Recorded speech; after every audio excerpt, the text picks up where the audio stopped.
Puedes venir conmigo, amor. Yo te enseño todo lo que hay. ¿Por qué me tratas así? Como no suena bien.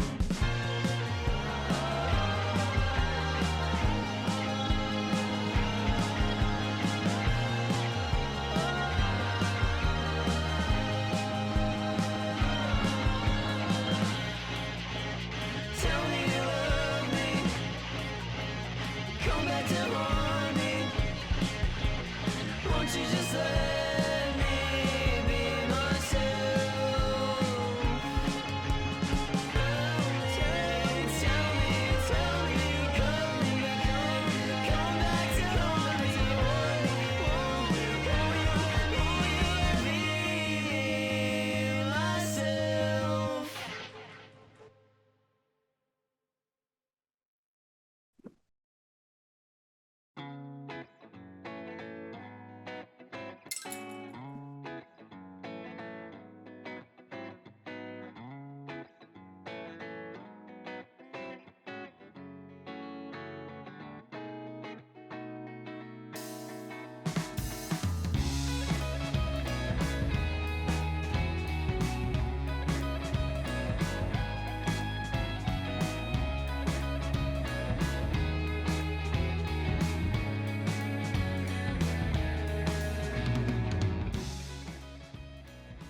And that was November by Psychedelic Porn Crumpets. And welcome to Radio Graffiti on Newgrounds Radio.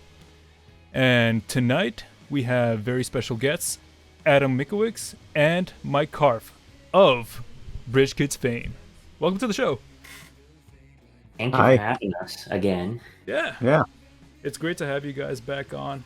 And for everybody tuning in right now, Adam and Mike are the creators of Bridge Kids. They run the show together, they animate, they also voice act and do a bunch of the writing for it. Pretty much a two-man crew on top of all the other guys that you include in your show.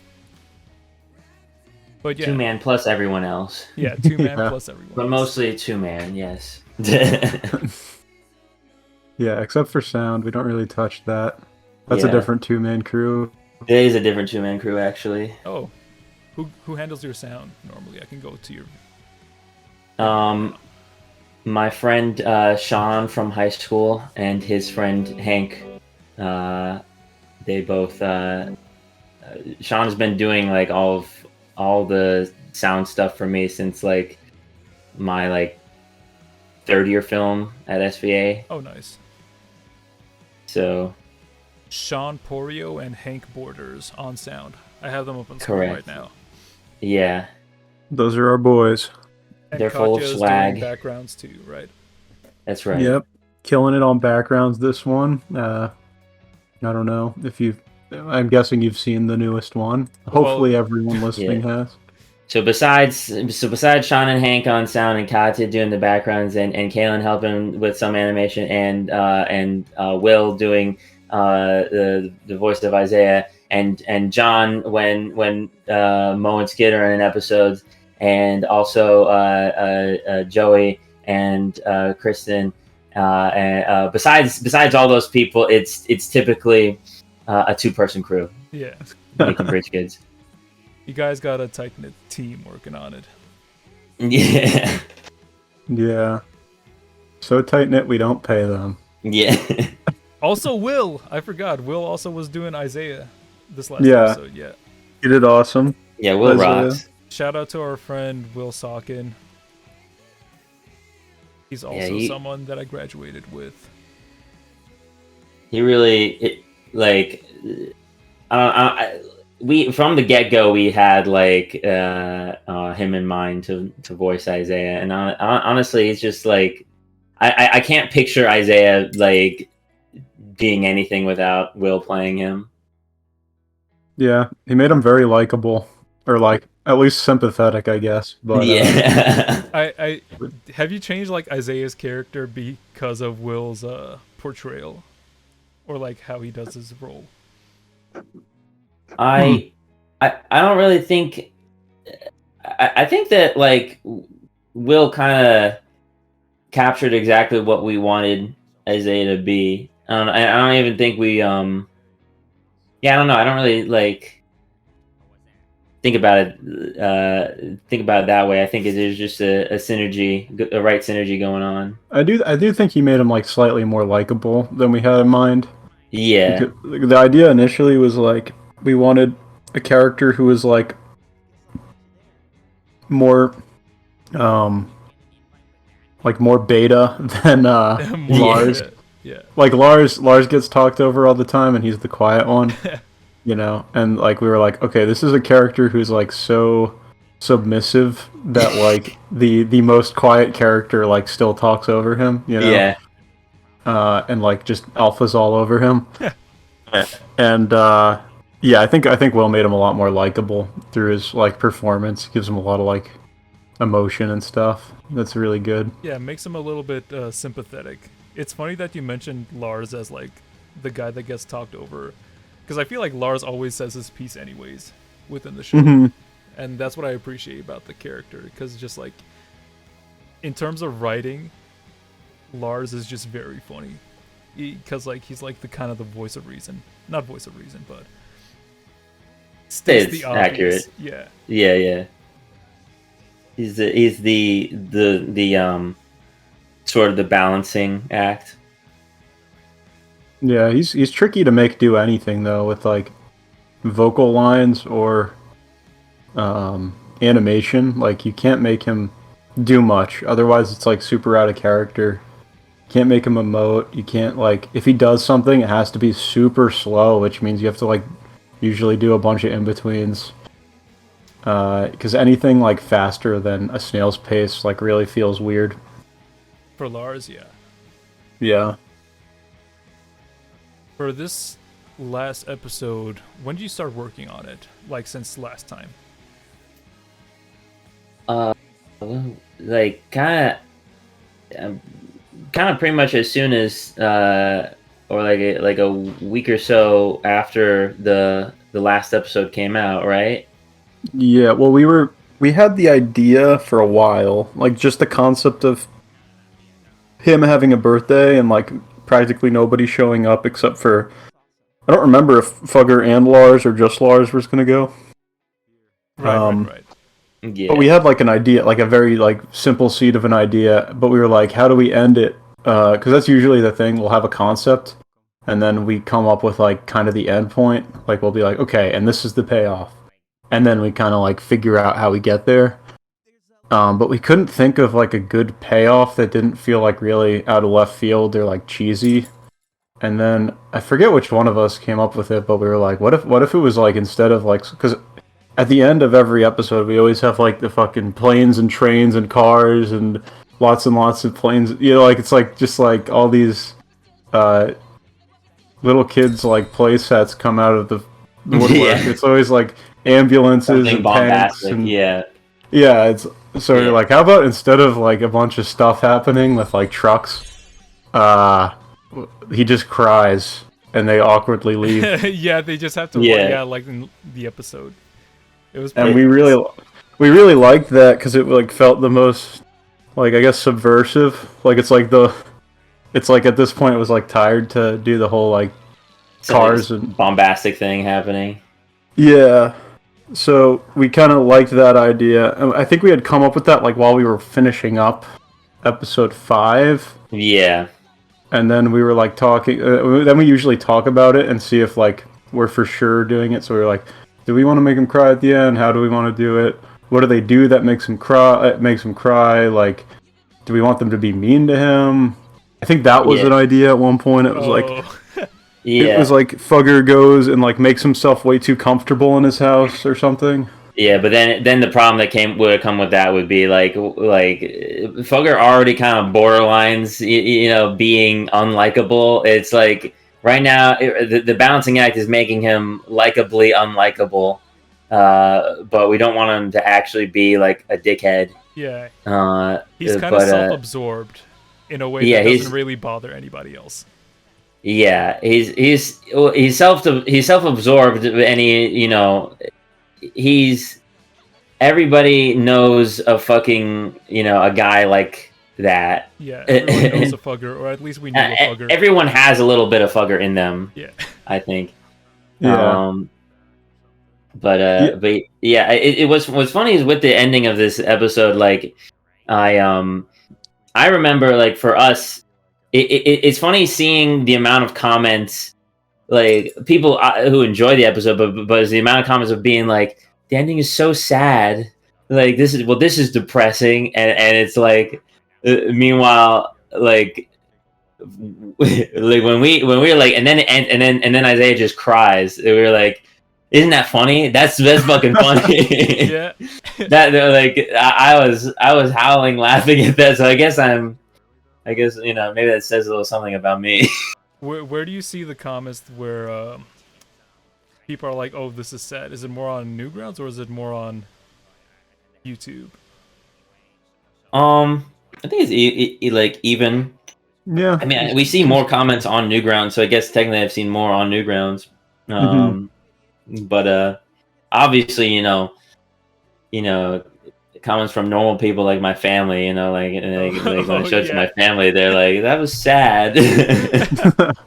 Oh man, it's that's always a struggle trying to, like, you know, get a external family or, like, you know, other family to, like, kind of like appreciate the humor, especially when they're more like, I don't know, normal. Yeah. With their like normies. Humor. Yeah. Why aren't you making Tom and Jerry? Huh? Yeah, I mean, we were surprised because I mean, I don't know, maybe Mike and I, like, we built it up in our heads more, but like we kind of felt like while making this that we were kind of taking a risk and like doing something like with like just a completely different vibe. Right, but yeah, like, and especially with it ending, you know, the way it does, you know, it's only compacting that, but then, like, I don't know, I've been very pleasantly surprised, like, not just with the amount of people who like who still like it, but who also like get exactly what we were going for. Oh yeah, I was kind of expecting to be like, all right, you know, some of them are not for everyone. Yeah. I feel like that makes it a little bit better, or like, you know, worth looking at as art, because it's not for everybody. That means like it's kind of like valuable in that way because people get a different perspective on like humor and comedy. For sure. I feel like this genre of humor has been getting meted out, or like getting like put out to pasture over the last like decade or so, because home movies isn't a thing anymore. Metalocalypse stopped being a thing for a while, and it's getting a movie soon that I know people that worked on it. And I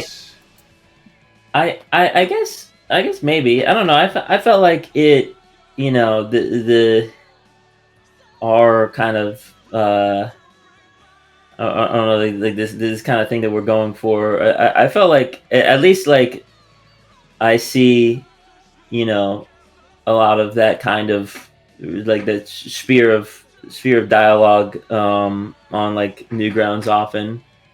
Oh yeah, I not as like you guys do it in a very special type of way. I'm trying to think of like the other guy that like is kind of comparable, like in terms of like writing style. You know, the guy that does remember the Genie and the Lamp short on Newgrounds? Oh yeah, what is that guy? The black and white stuff. What is that guy's name? Glass Cake? Yeah, Glass Cake. Glass Cake, yeah. Yeah, I like his stuff. Yeah, I think I actually I still haven't seen the Genie one, but I remember good one. Yeah, I remember his like early stuff. I remember what was it? Jared. I think he's like the guy with the Batman, and then he does the vape. I think we're thinking of different things. Yeah, no, I'm looking at Jared right now. Yeah, it's the black and white one. Yeah. This one was a very funny one, I remember the one with the Pac-Man orange. He squirts in the kid's eye. That one was pretty funny. Yeah. like that one. was Orange Trick, yeah. Yeah, the Released orange like 2 trick. years ago. It looks exactly like Quentin Tarantino, inexplicably. I like that. Yeah, with the like scrunched in face and like the big forehead. But yeah, I do see what you mean though. Like, yeah, very rare. Like a lot of most of the Newgrounds stuff that is dialogue driven. Most like a lot of them don't really follow like a story formula. Like they don't have like a story. Kind of like here's the like the idea is the video. You know, it's like the whole like the beginning and the end are roughly the same. It's kind of like here's the joke. And then the joke ends at, and it's like a minute or two. Yeah. But I think, yeah, it's very hard online to find people doing like an actual like plot line, like like a story that like develops and ends. Not that we're doing. I'm not saying like we're like amazing at it, but like we try to make each episode feel like an actual like show. Yeah. Not like like some things on Newgrounds, and there's like a place for that totally, but like. Some of them are just like a 30-second like slapstick joke, Yeah, everyone makes is shit except for us, and we're awesome and better than everyone, basically. Yeah, and that's why we make even when we try to make them short, we just keep getting them longer and more unwatchable. Yeah, no one wants to click on a 10-minute video. We just have huge dicks. They just get in the way sometimes. Honestly, I wish I had a smaller dick, but. What can you do? Oh, that's such a fugger line. That's such a fugger line.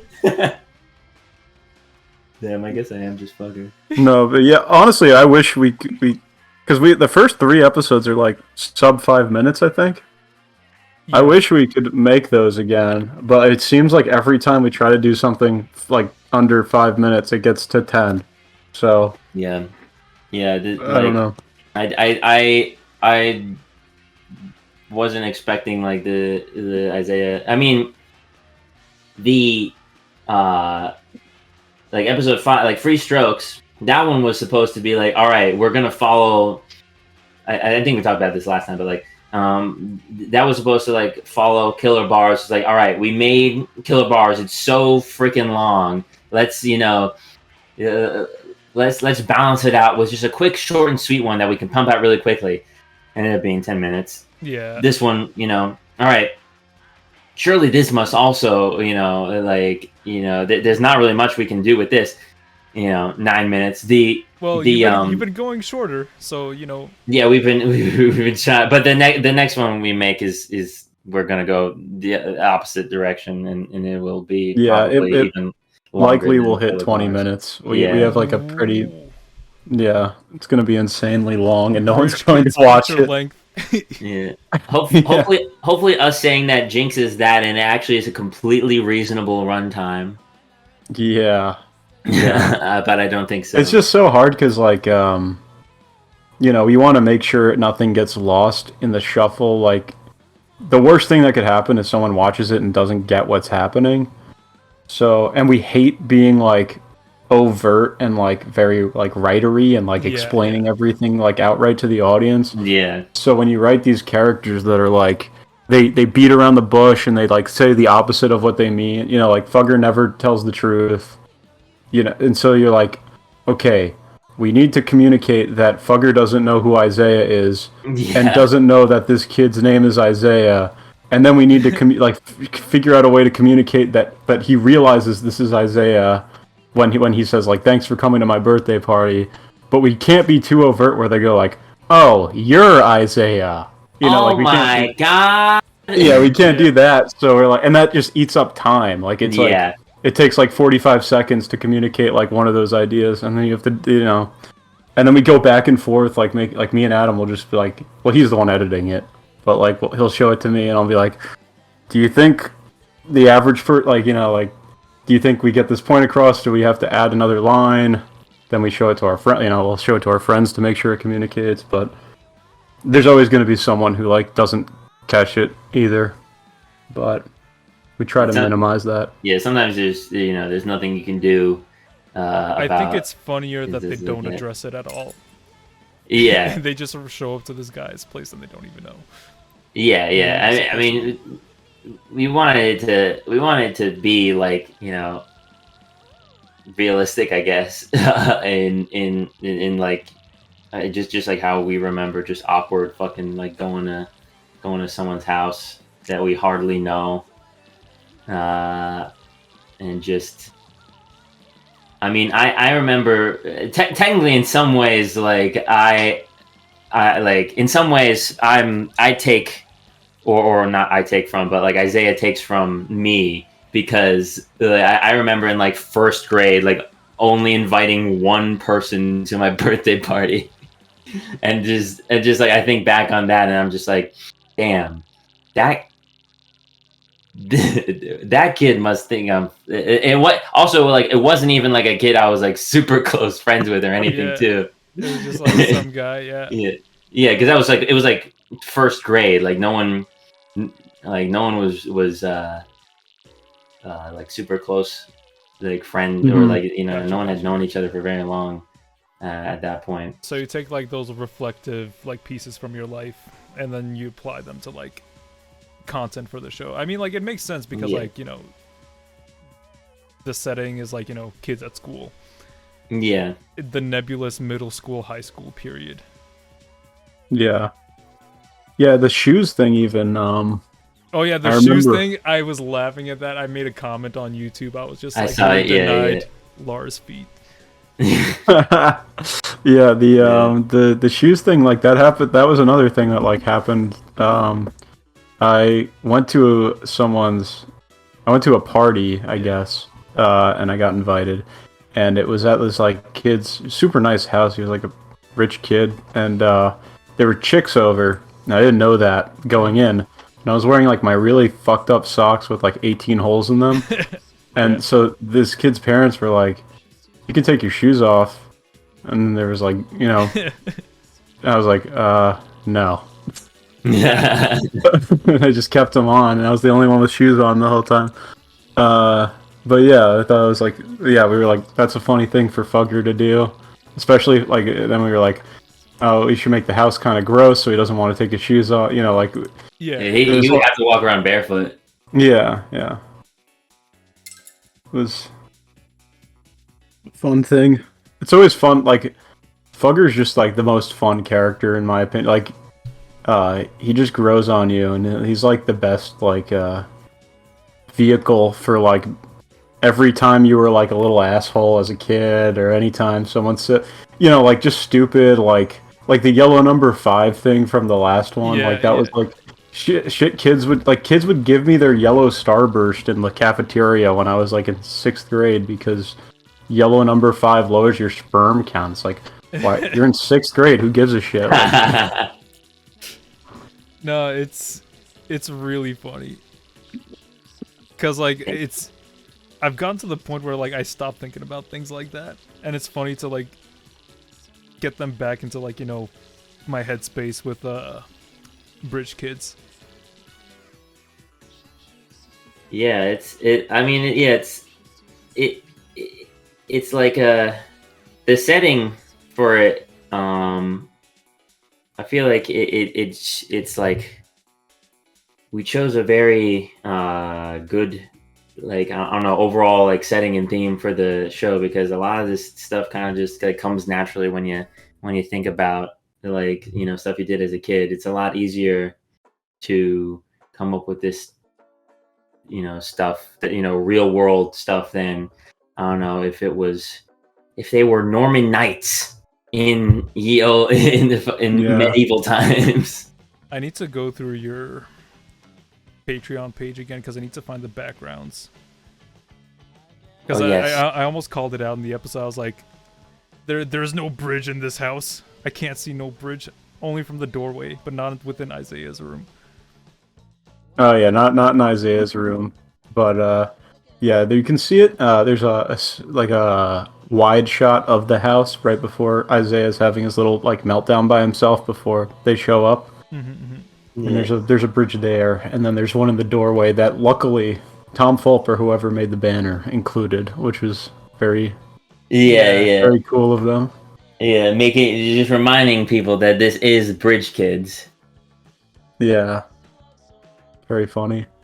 And again, for anybody listening, do check out Bridge Kids on Patreon. It's patreon.com/bridgekids, no space. And you get many benefits like working files to the show.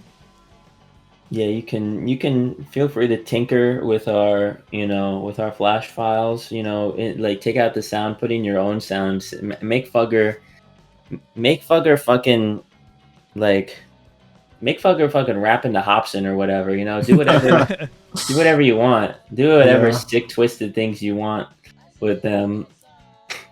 It's true. You can do whatever you want. Yeah.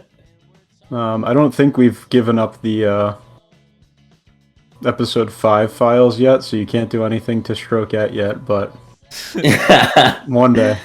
Oh yeah. But yeah, again, if anybody would want to support the show so they could potentially do, I mean, they're always going to be making Bridge Kids, but I mean, like, actually, now I think about it, if you're gonna do anything fucked up to our characters, I think I would prefer it'd be the ones who aren't children. No, yeah. Yeah. I don't know. I kind of want fucked up things to happen to Fugger the most. Yeah. Okay. Fair enough. It would Yeah. just be the funniest if you're a looking. South Park fan, a Zoomer South Park fan listening in right now, you can just go ahead and draw Lars X Isaiah if you want. Yeah. You don't have to do that though. Yeah, You don't it's have just to do it. it's not even a suggestion, really. Actually, now I think about it, I'm gonna take the flash files down. I don't think anyone can have them. I don't want anyone to do anything twisted. And I only want to watch that Fugger get brutalized. Maybe his teeth pulled out. Yeah. Someone just fucking up his braces. I keep thinking about that because his teeth are in full display at all times, and his braces, and it's just if something were to happen to get them pulled off entirely, I'm like, shit. Yeah, that'd be cool, right? We need to have an episode. I just thought we need to have an episode and it's never it is never brought up. We just need to have an episode where Fugger just has something stuck in his teeth. Oh, yeah. It has nothing to do with the episode, but it's That's disgusting. I wouldn't watch that. He's eating something. He's eating a chimichanga or a burrito or something, and just more things get stuck inside there. I'm thinking more just it was something that was stuck in there before the episode started, and it is still stuck in it by the end of the episode. That's horrific. Why would you put people through that? I think it's a really good idea. It is kind of funny.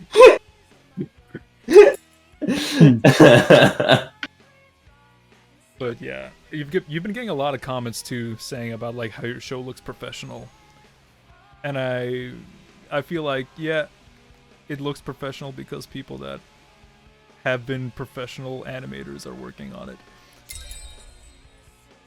Well, you give us a little too much credit, but thank you. Yeah, I mean, I don't think it looks obviously it's not that crazy. It's pretty transparent. I think what we're doing. Very, very simple camera angle stuff.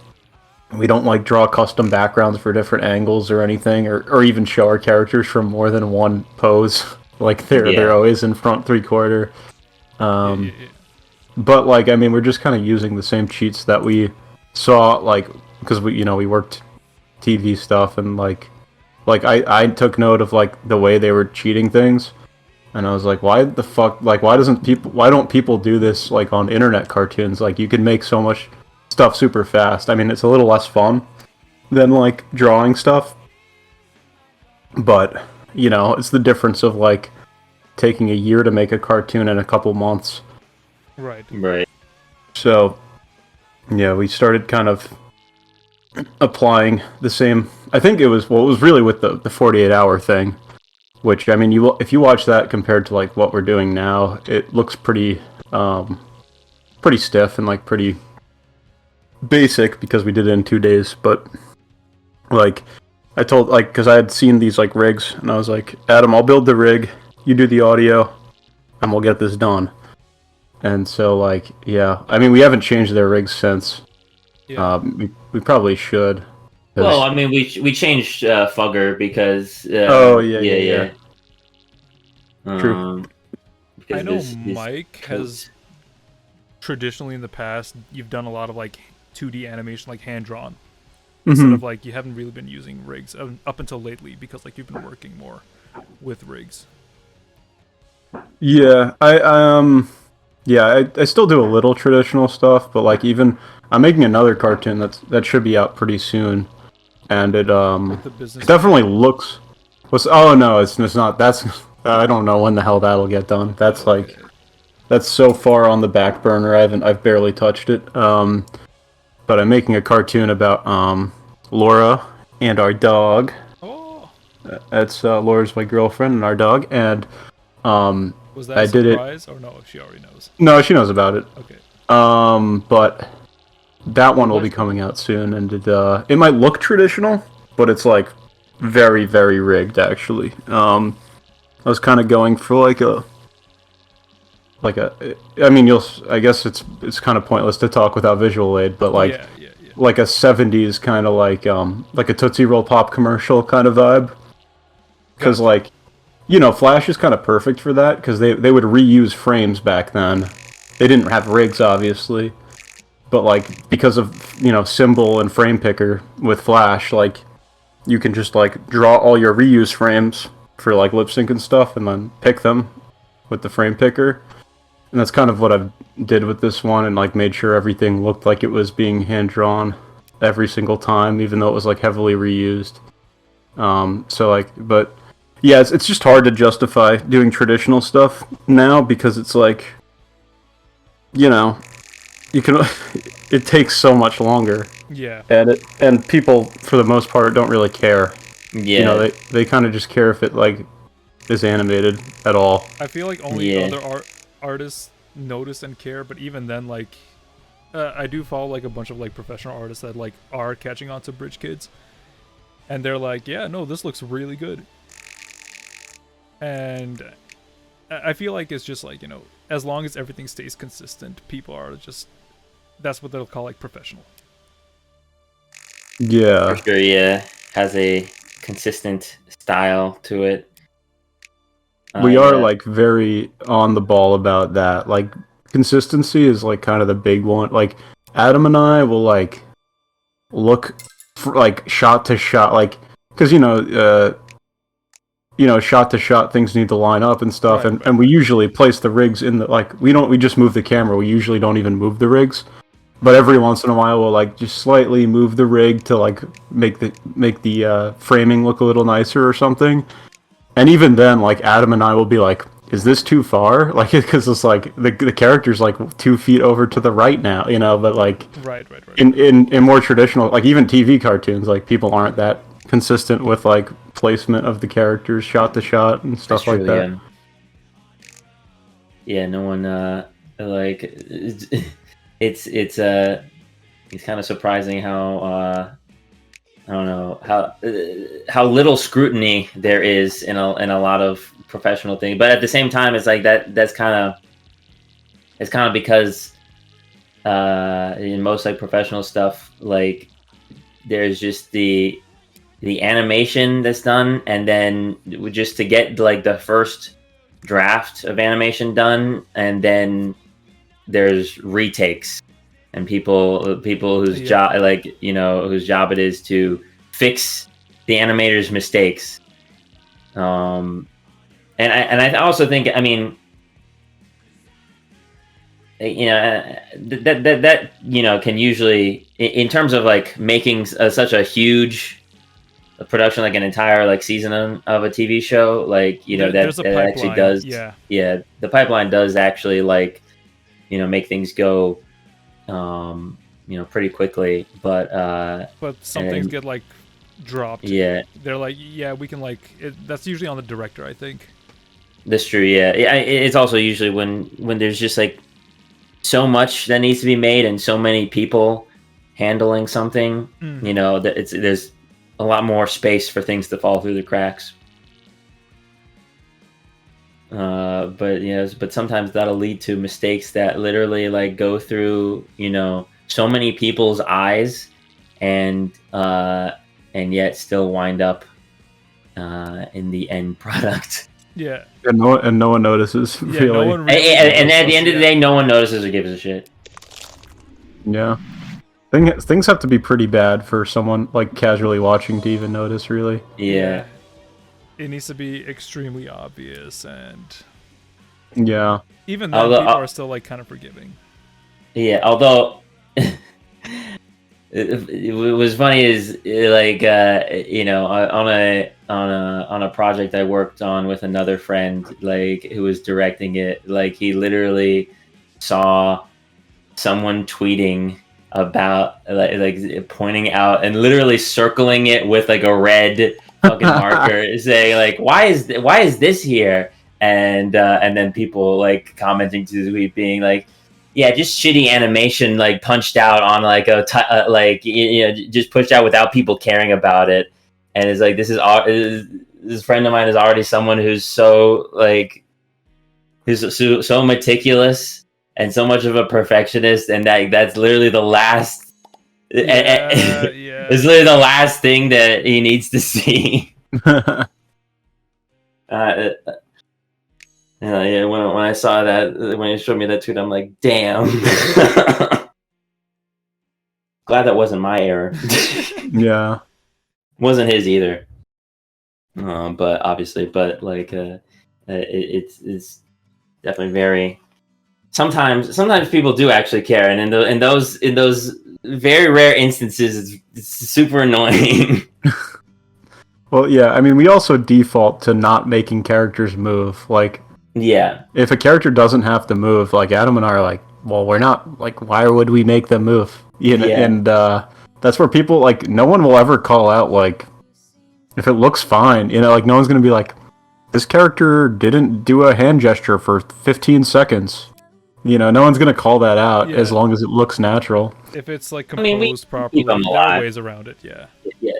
Like, there are simple ways to keep a character alive. I mean, when we have people, when we have like our friends like helping us out on animation, usually like what we like give them to do is like, it seems like so little, even though it is like a lot, but like we just have them be like, all right, just move the eyes pupils around. Yeah. But like getting that to feel natural is tough, actually. Like, yeah, especially if they're not doing something. Like, keeping a character feeling alive when they're not the one talking is actually pretty tough. Like, to make them feel like they're thinking and like taking everything in, but like they're not just staring, because like a dead stare is just as bad. Right. And it's like, and we're like pretty I guess specific about how we want the pupils to move too. Like, we don't do the cartoony like all the way up and to the right. Like they don't like roll their eyes like all the way up. They just kind of like in real life, you do like dart your eyes slightly above eye level, slightly below, maybe look at the ground a little. They don't really like do anything that crazy, and it's kind of hard to keep think of like subtle ways to keep them alive and thinking. Yeah, a lot of animators kind of, especially like in school, just think that like, I mean, obviously I'm not saying that like, that they're wrong for thinking this, but like just think like, the only like good animation is with the principles of animation. You ever heard of anticipation and and overshoot and secondary action and like obviously like if you don't know how to animate, if you're like learning, then like that it is very important to learn that. But then there are also so many people who are like, and this is law, and this is and this is what makes good animation. I saw someone tweet like saying, I mean, I shouldn't get into this kind of stuff, but I saw like someone tweeting like yeah, Ralph Bakshi is a bad animator because he doesn't use the 12. He doesn't think with the 12 principles of animation. Where's the squash and stretch here? Yeah, people can get very, what's the word? Rigid or they're too fixated on something needs to be in a very particular way, and they don't they don't think about things in terms of like, hey, what can tell the story? What tells the story? What gets the point across? And like, what does that effectively? Yeah, but people sometimes get like caught up in like the 12 principles of animation, like before even thinking about how would this move in real life? How would this actually, how would someone? And the thing is like, you because people attribute, the 12 principles of animation with like, Disney stuff. The thing about like all those Disney animators, like, and I've seen people like who worked on like the Spider-Verse, like they show their clips of them like filming themselves acting it out, and like that's what all these animators have done in the past, is they would actually, I'm also speaking like we don't even. I'm speaking pompously, like as if we do this with Bridge Kids, because we don't actually even do this with Bridge Kids. But I'm speaking like generally here. But like, a lot of these actors would like literally act it out themselves. They would film themselves or look at themselves in the mirror and see how they actually, do. I mean, that's what I do with, like, even with drawing. Like, whenever I need to do a character in a very particular pose, I try and like kind of do that pose myself to feel like where in my body I feel tension, and then I apply that to like my characters. So yeah, I mean, it's just a generally good tip for anybody. Mm-hmm. Yeah. Sorry, I went on a spiel. No, that's okay. Yeah, Adam and I both have pretty passionate feelings about subtlety in animation too, especially when it comes to like comedy. Like, it seems like it's very rare where people give subtle performances to their characters. Yeah. Where that in comedy it feels like the most important to do that. Like, I don't know, maybe it's just the comedy I like, but like I love like Larry David and Curb and like stuff like that, where it's just about like awkward situations and you're lying and like, it's not like, it's not super cartoony, and I guess it's less like interesting to look at sometimes, but it's I don't know, to me it's like the funniest when like a character just kind of feels like they're actually there and thinking, and like, little like breaks in eye contact and stuff is very funny to me. Yeah, no, it's because that's what we think about when like we're talking to people like in real life. Like, if you see a person like doing slapstick, like, kind of like actions and humor, I'm not thinking about how funny that is. I'm thinking about like, geez, dude, are you okay? Like, yeah, like Charlie Chaplin. I don't know how people thought that was like the funniest thing in the world. A guy like on a bike falling off or something. But I mean, toilet humor is still a thing, and like stuff like that. People can find like simple things like kind of hilarious, but it's just like, especially in animation, I feel people need to see characters react in a certain way. Like, you guys were talking about subtlety and like how you appreciate subtlety in like the stuff that you do.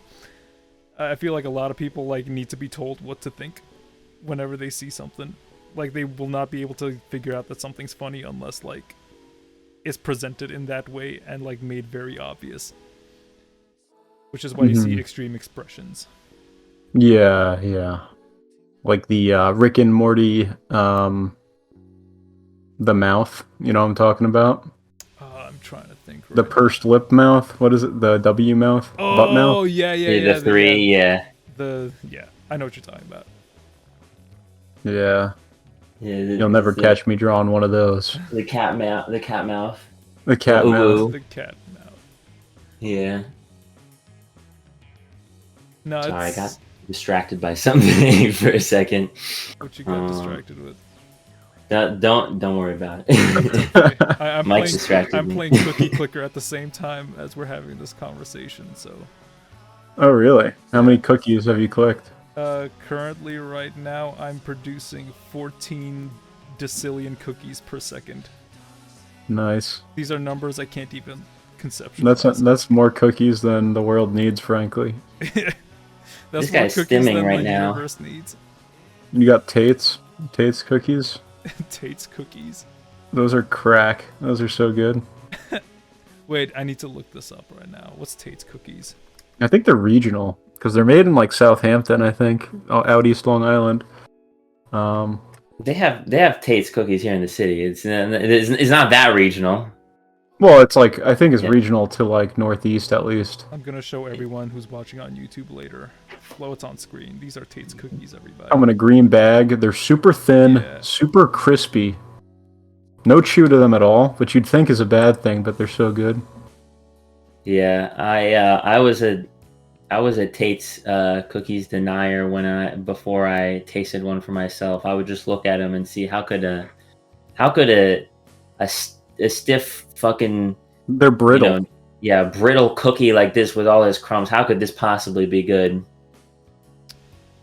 There's a very particular type of Trader Joe's cookie sandwich that I like, and they're usually like dipped in stuff. I need to find them. But that's These like are Trader Joe's cookie sandwich. Big fan of their spiced peaches or spiced mango, something like spiced that. Mango. Yeah. I love their dried was it dried tangerines or dried mandarins? Those are very. I love dried fruit. Yeah, I love fruit. I'm a big fruit guy. They're coated with sugar, but they're very tasty. Oh no, these things are terrible for you. Yeah.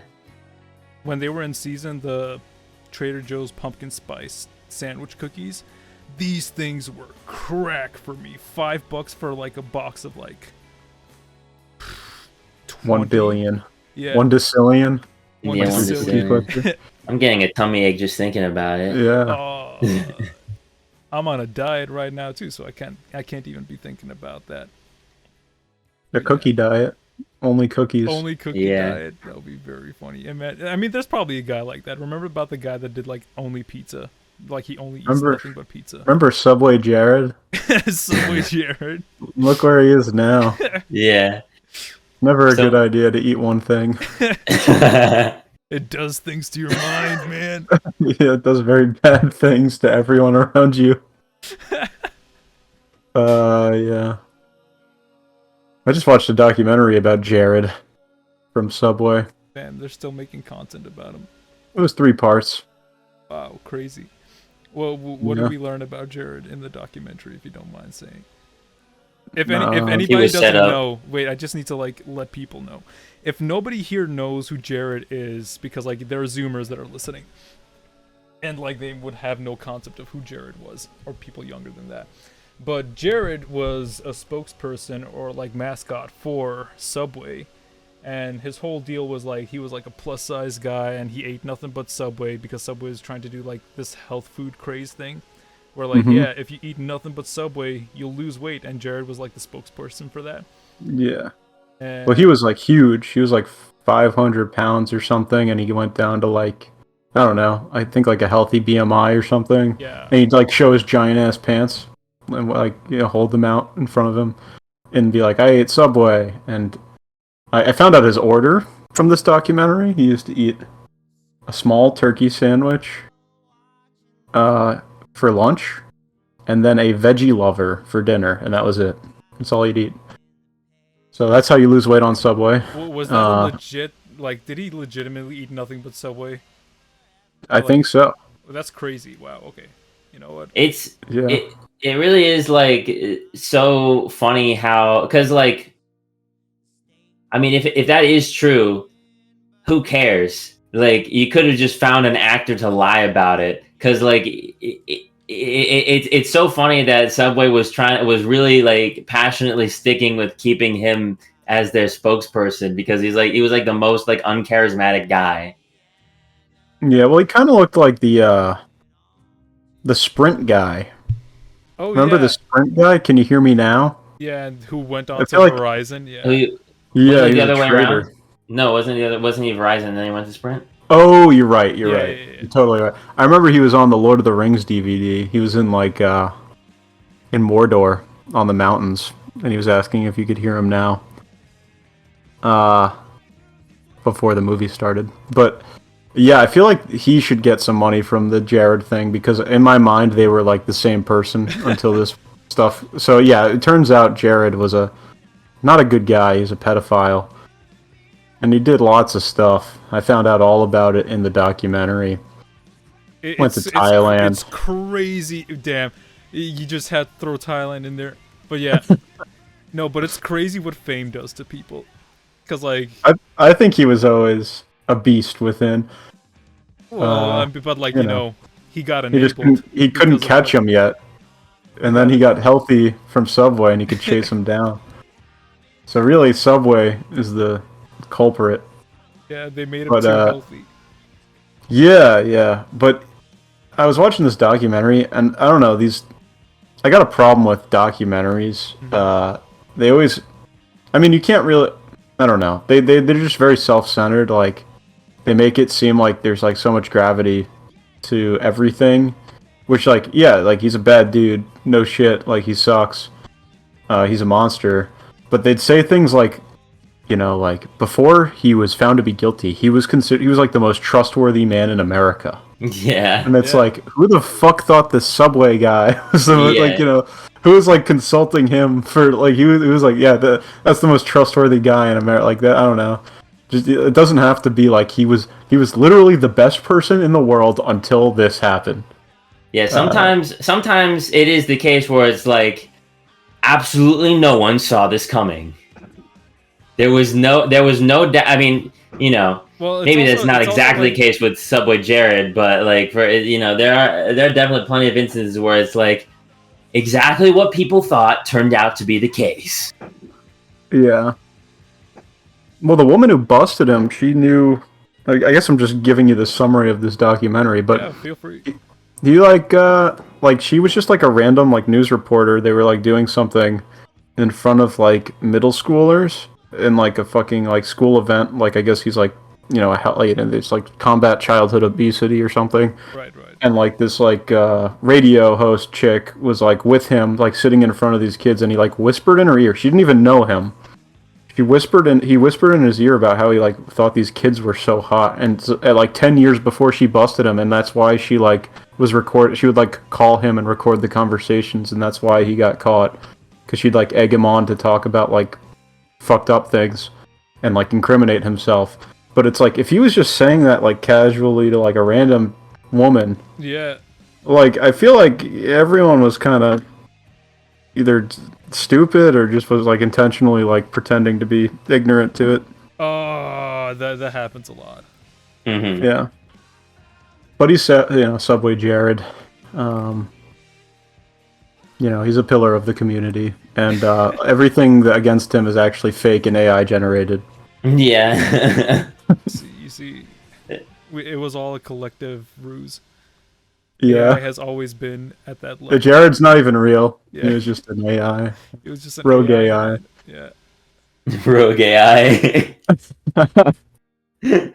How have you guys been feeling about the AI stuff?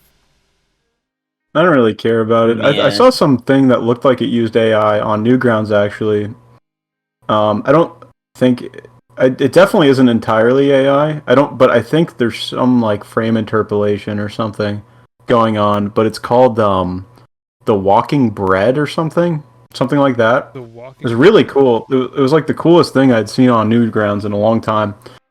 Yeah, they like... I don't know how they did it. I think they're applying some sort of AI filter to stuff to make it look like bread. But I don't know. Like that stuff is cool to me. I'm not like scared of it or anything. Walking feel like it's Bread by Alex Boya. Oh yeah, no, I've seen Yeah. this. Yeah, That's super sick. I thought this was like neat. I mean, I think this is like a good application of like that type of stuff. Because like you can still see some like creative like ideas and liberties, and I imagine like trying to animate this. Like by the Yeah. end. Yeah. It's pretty much It's an tweening. interesting. Yeah. Yeah. Like, I don't know. I feel like it's just going to become like a tool that's, like I'm sure Adobe will have some sort of AI thing that's like smart tweens, and it's like the tweening, but like you don't have to like mess with it to get it right, and then you'll still probably have to mess with that. But it'll be a little, it'll be like tweening, but a little faster, like little things like that, I think. I'm putting it up on screen right now for people to like watch if they see this on YouTube later on. But it's a very like interesting sort of like style, because I'm pretty sure he like hand drew most of these, and then like Yeah, he showed some stuff of like it looked like at the end of one of his videos, he showed like it looked like a stop motion rig or something. So I don't know how much of it's like. Is this stop motion? Yeah, I'm looking at it right now. I have no idea how he's doing it. I don't know if it's like. It looks like he's like either drawing or doing 3D on top of it. I don't know what he's doing. Like, it's insane to me. But it looks really cool. I really like it. Yeah, no, props. Alex Boya, shout out to this guy. Go give him a check out on Newgrounds. The Walking Bread. Alex Boya, no space. He has 3 videos. I feel like people are being a little harsh on him. Really? Yeah, on Newgrounds. Left for bread. Yeah, I guess they want their cartoony cartoons, but yeah. I don't know. I'm up for anything that looks different. I don't know. On the backgrounds that he does for this one too, they're pretty intense. I feel like he can do some photo bashing to get this type of. Yeah, no, I like this stuff. Yeah, I have no idea how he did some of it. Like, cause it's one thing for like you to draw like, cause there's like those browser things you can do where it's like you draw a shape and they'll make it like furry or like skin fleshy. You know what I'm talking about? Right. Oh, that was like a while back. Yeah. Yeah. Like I feel like there's that's one thing, but like in this bread thing, like when they bite each other, like they're zombies that turn into bread and then they eat each other. Or no, the people eat the bread, but when you eat the bread, you become bread or something. It's like reverse zombies, because the people are starving. And like when they eat it, like it rips like real bread, and like the inside is like fluffy. Like the outside of the bread's like a crust of bread, and the inside's like fluffy. I have no idea how he accomplished that at all. It's actually, Now that's what I like. I like seeing stuff like that because like it's super motivating. Also, I gotta give like a quick shout out to a buddy of mine, because I know you guys do put your files up on your Patreon. Mm-hmm. There's this artist who's making his own independent like animation while working on like professional work for Titmouse. This guy called Fang Dangler. Oh yes. Yeah. Lamb of God Studio. Lamb of God Studio. Yeah. Yeah, I've seen his stuff. I think you definitely, we talked about him on the last one we were on. Yeah, his stuff's really cool. It looks like it's kind of like Robert Valley-y, right? Yeah. No, cool. He is definitely inspired by Robert Valley, and he's like making his own like thriller thing. And he's been doing like progress videos on YouTube. Like he streams whenever he's working on it. And he works in Toon Boom. He lets people know how layouts go in animation. So like it's a treasure trove of information for everybody. Yeah, I followed him on Instagram once you mentioned his name last one. Yeah. And I've been seeing his stories, and he's fucking he looks like he could kill me. He's doing like jump squats on a bench, and he's like padded up. Yeah. No, this like, damn. He is super He's a monster. Into physical, like, fitness, like mind and body type stuff. Yeah, I want more reels. I want more motor. I want him to ride a motorcycle. I don't know if he does or not, but he does do graffiti. Okay. And he does do tattoos. Him and his wife do tattoos. Like they're just amateur tattoo artists, but they can do it for people. That's cool. But like, yeah, no, I'm putting up his stuff right now. Lamb of God on YouTube. And just search indie animation production, Toon Boom animation, Freak Out, and you'll find his stuff right there. and you'll see him working on like his current project right now. He does everything traditionally, like he does all his layouts and Really? storyboards traditionally, and then he scans them in and then starts adjusting them that way. Yeah, because I think I saw a clip of him. It must have been on Instagram. I don't have a Twitter, obviously. It must have been on there. So, but it looked like he was opening Toon Boom and doing some like, I don't know if it was rigging or what, but yeah, he does rigging on Toon Boom too. Yeah. I'm just getting the hang of that. I just been dipping my toes in Toon Boom stuff, and it's kind of crazy. I don't really get it.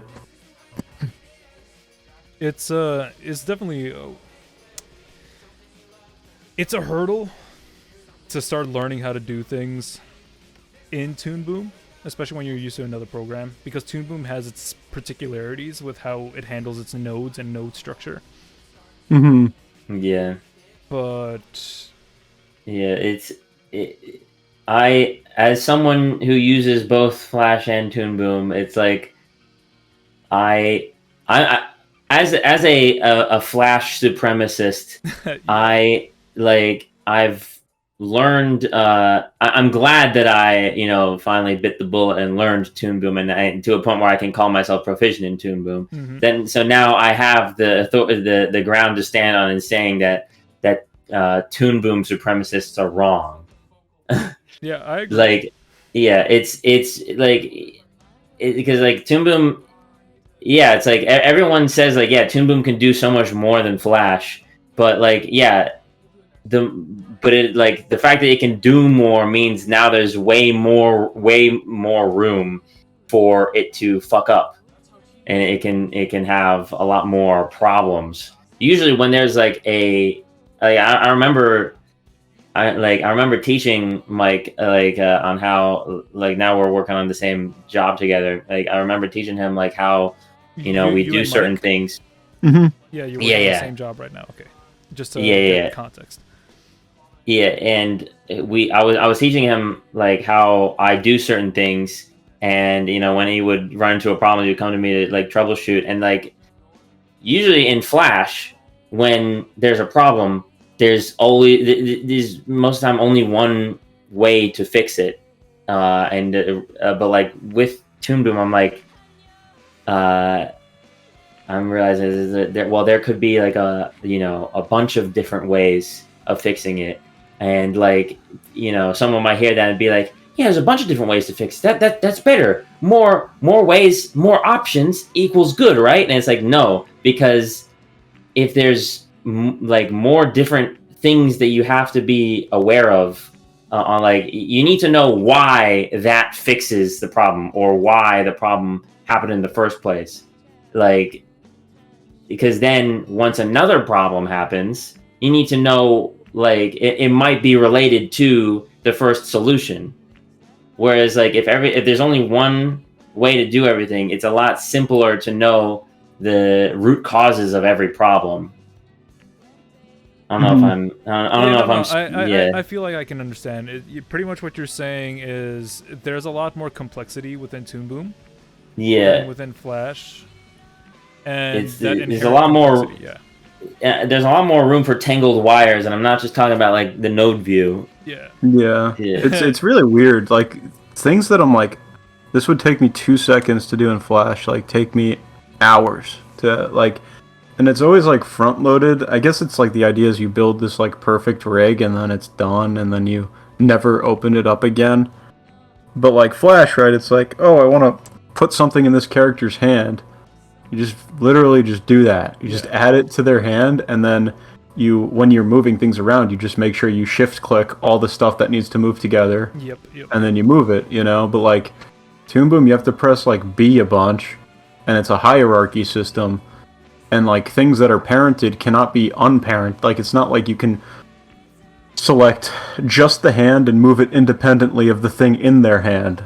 Now the thing in their hand has to move with it, but like say they have like a cuff on their sleeve, and you want to select the cuff with the hand. Well, you also have to select the forearm because it's in the higher. Like you're never allowed to select just like a few items of the hierarchy. You have to do it the way the hierarchy wants it, and it's like very rigid. And I really don't like that in particular, because like, you know, in Flash, sometimes you're like, okay, he needs to be holding the prop here.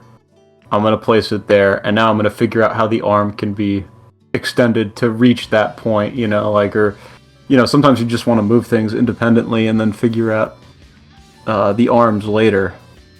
But like Toon Boom, it's like, no, you kind of have to start at the shoulder, then move the forearm up, and then move the prop in the hand. Like, you can't really, you don't have much leeway in like the order of how you do things. And this is just in like one example. Yeah. I'm sure that that's entirely impossible to like understand for people who are just listening. Yeah, that's true. For people that are not artists in particular, but like Flash is kind of like the way you do it in Flash though is like how you would do it in real life. Like if you were animating like South Park and you had little pieces of construction paper, yeah, Flash is like basically 1-to-1. It's like, oh, I want to move these pieces. You grab them all and you move them. You know? Mm-hmm. Toon Boom's like if they, I don't even know if they were like pinned together, but they were like pinned in, like, it's like very weird. Like there's like very little flexibility. It's, I also have issues with the other bit of the Toon Boom suite, the Harmony suite. Storyboard Pro, because I've had to do work in that professionally. It's an extremely clunky program, and every time I work in it, I'm just like, I can just do this in Flash in Really? 1/4 the time, yeah. And I thought everyone liked Storyboard Pro. I didn't know that. Storyboard Pro is pretty bad. It's pretty slow, and like, let's say like, you know, I want to make a looping animation in Storyboard Pro, right?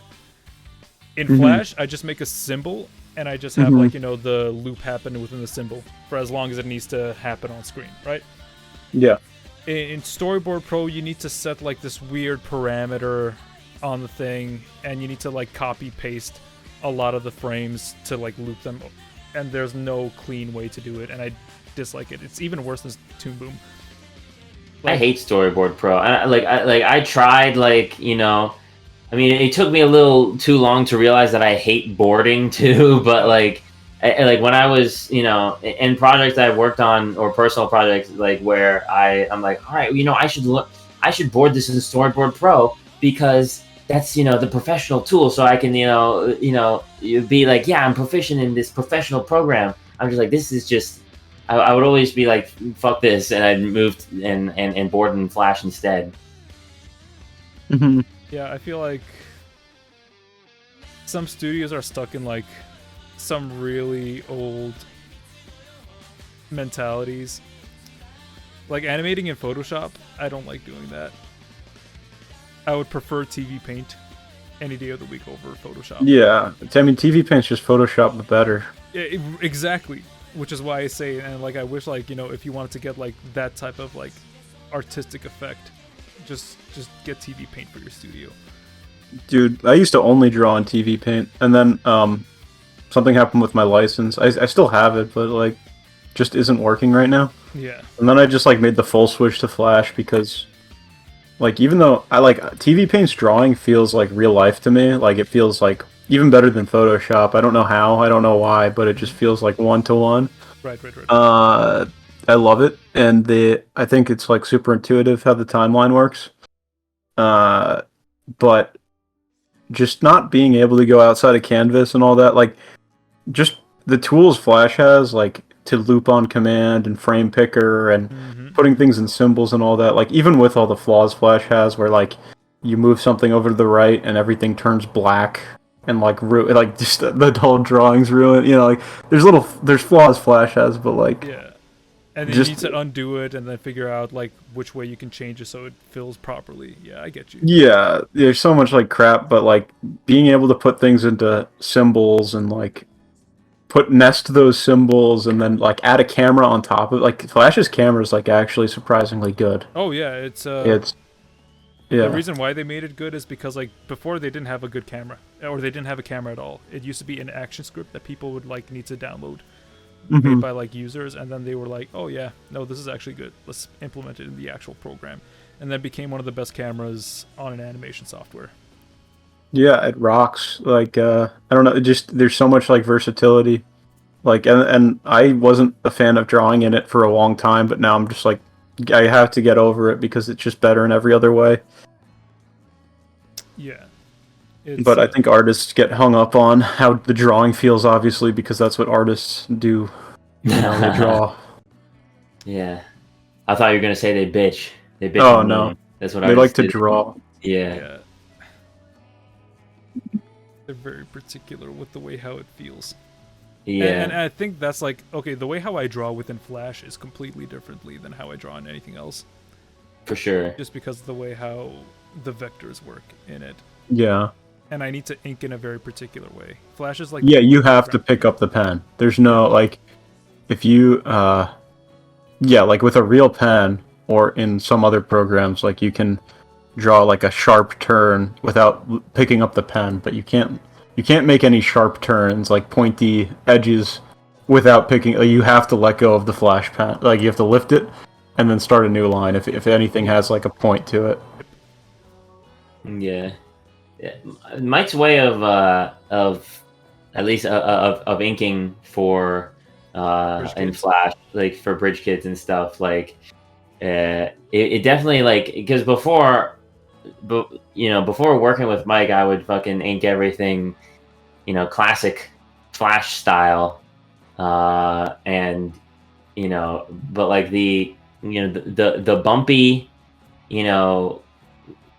the bumpy imperfections of the way that Mike would do it, it felt like it was so obvious, for a vector drawing. It's like that textured feel, yeah. Like because it's very difficult to get perfect smoothness, but without it being like robotically smooth in Flash. And so, like, a lot of people just drawing with like the basic Flash brush without any and I this was including myself, without any like attempt to, people always think like, I wish it had different brushes, but it's like, no, it's about what you do with the brush. And like when you don't really do much with the brush, it creates this what people think of like a default Flash look is just this smooth but not smooth enough, and with these weird like kind of lumpy, kind of lumpy, it kind of has these weird, like sometimes an occasional weird angle, like this this not really enough of anything in any direction. Yeah, it looks like clip art kind of. Yeah, it's kind of funny because I've gotten people like asking me like, hey, what did you draw this in, or what did you animate this in, whenever like they see some of my personal stuff that I've done with it, like how do you get your line art to look that way. And I'm like, I just use Flash, I just use the Flash brush. And they're like, no way, that's not done in Flash. And I'm like, Flash is kind of versatile, I don't know. Yeah, Flash is not the same program it was in like 2003 or whatever. Yeah, and yet people still draw in it like it's still 2003, and it's like it's sometimes it's not about like it's about how you use the Flash brush. It's not about the Flash brush; it's about how you use it, and the way that things are done in Bridge Kids, what Mike taught me through, or what I learned through, copying his style is the mindset like that he has with like inking stuff is with not just drawing, but with also coloring stuff in and erasing things is Yep. It is like, it's kind of more like you're sculpting the image. It sounds pretentious for me to say. It's like you're sculpting the image, but like I know exactly what you mean, because like I do the same thing.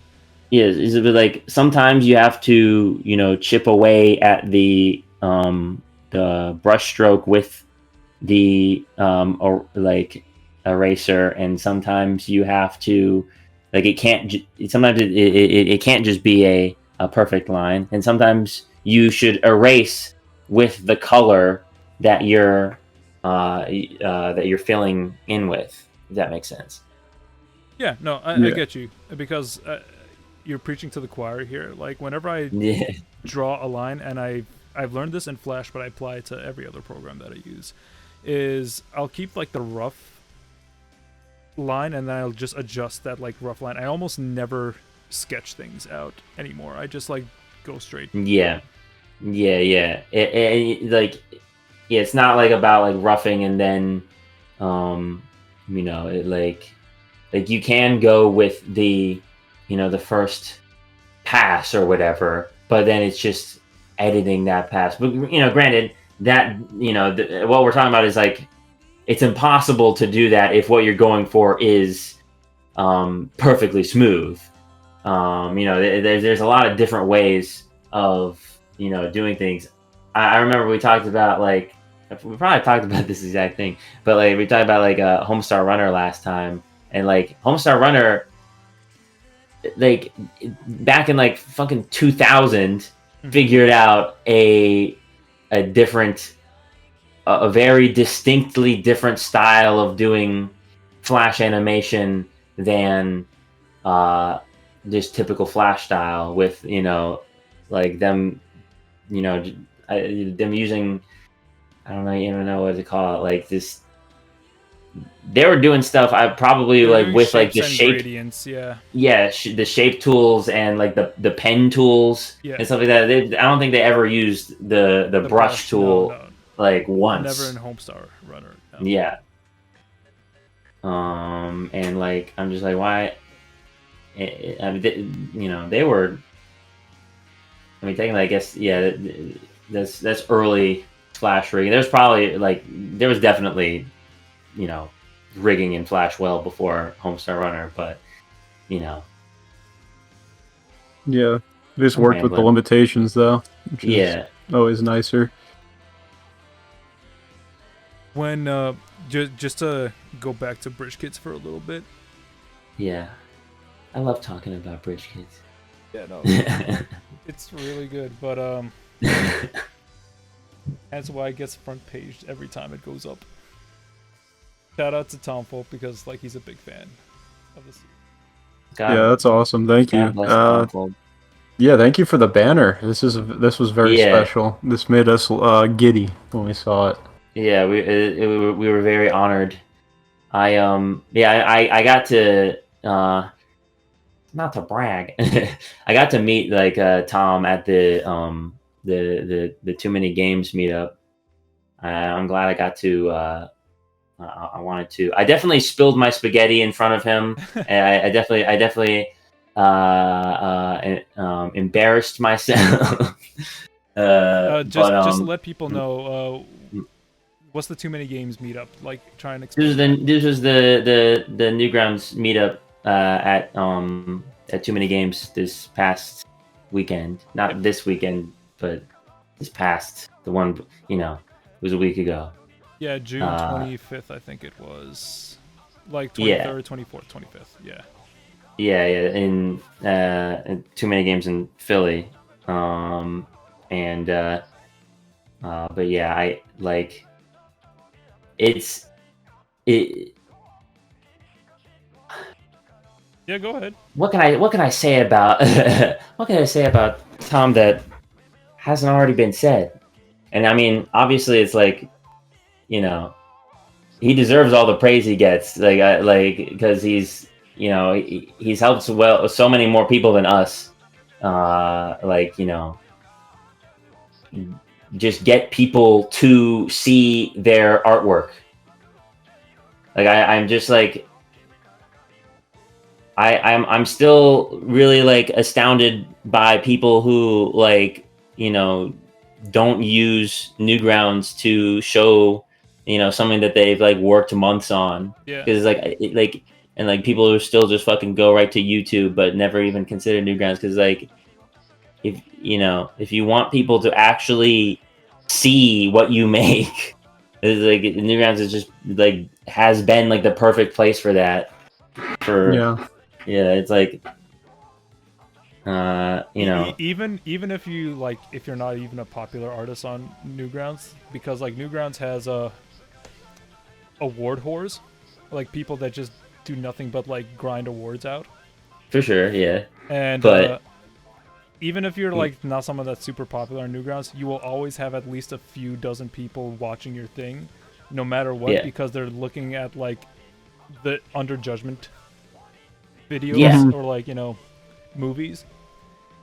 Even in games, but like these guys are like devoted and they will like try and give it a fair review, because like if they review bomb it and like give it like 1 star or whatever, it doesn't look well, they lose their awards or their ranking. Yeah. So Well, they just care, like the people who curate like the front page and Yeah. everything. I don't. I Yeah. mean, it's like you could upload nothing for like an art school student or something, and you make like a third year film or a thesis. They like, and it's decent or good. You know, like and they can tell even if it's like not flawless, but they could tell you put like a lot of effort into it. They'll like fucking front page. They'll give it like the red carpet treatment. Like really show it Yeah. off Yeah. because they Yeah. like get how hard these things are to make. Yeah, people who use Newgrounds like recognize effort and talent. Oh, 100%. And like Newgrounds in general, I feel like you get a very like you get a varied amount of people on the front page, and things Yeah, for don't sure. typically look the same. I mean, there are definitely like some types of things that like always like manage to hit the front page, like fan art or like fan animation or like skits featuring other characters, but like there's like genuinely very interesting things that just like manage to like work their way up there, and they're always visually unique too, and that's Totally, what I like about yeah. Newgrounds. For sure. Otherwise, my only like issue with Newgrounds is like it's tough to get normal people on Newgrounds. Yeah, normies. Yeah. I mean, yeah, definitely the Yeah, you send your family the YouTube link.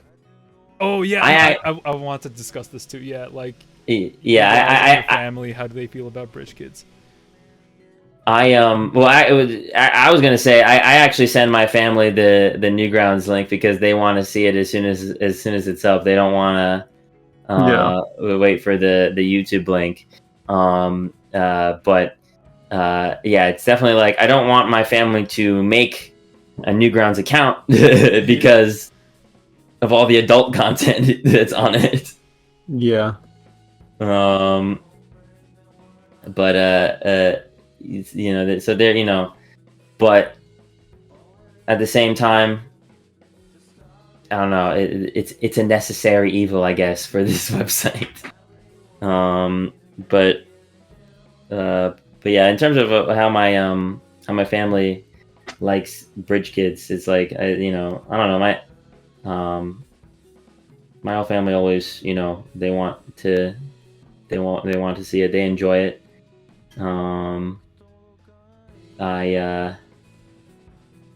Yeah, I don't know. Yeah. Yeah, they don't. Do they get the humor? Because we talked about this before the show started a little bit. Oh yeah, Because you were Yeah. talking about like, oh hey, you make some jokes and you're trying to see if jokes land with your family, but they're just not getting it, or they take another interpretation. I can say what. Wait, let me read my. I mean, they get it, obviously. It's, but like, obviously, they're in times where they don't. It's like, well, they're not my target audience, so I don't really care one way or another if they don't get something. But I could read. I remember last time I threw my mom under the bus for for her reaction to Isaiah in Killer Bars. Oh yeah. because she thought that he was scary. This time around, let me read my text. Like her text to me. It's like what was it? She really liked the backgrounds. Nice. That's Katya. Yes, Katya Yeah, did. Katya. She loves all the intricacies. Wait, where is the fucking? This she is a said. review from Mike's mom, everybody. Yeah, Adam's mom. Adam's. Oops, sorry. Oops. yeah. I know I'm not your target audience, but I will say this one took me through a myriad of emotion, from hopeful to nervous to sadness at the end. That's funny. I feel a little sad Yeah. for Isaiah because, like, these two people he invited over to. Well, one he invited Lars, Yeah.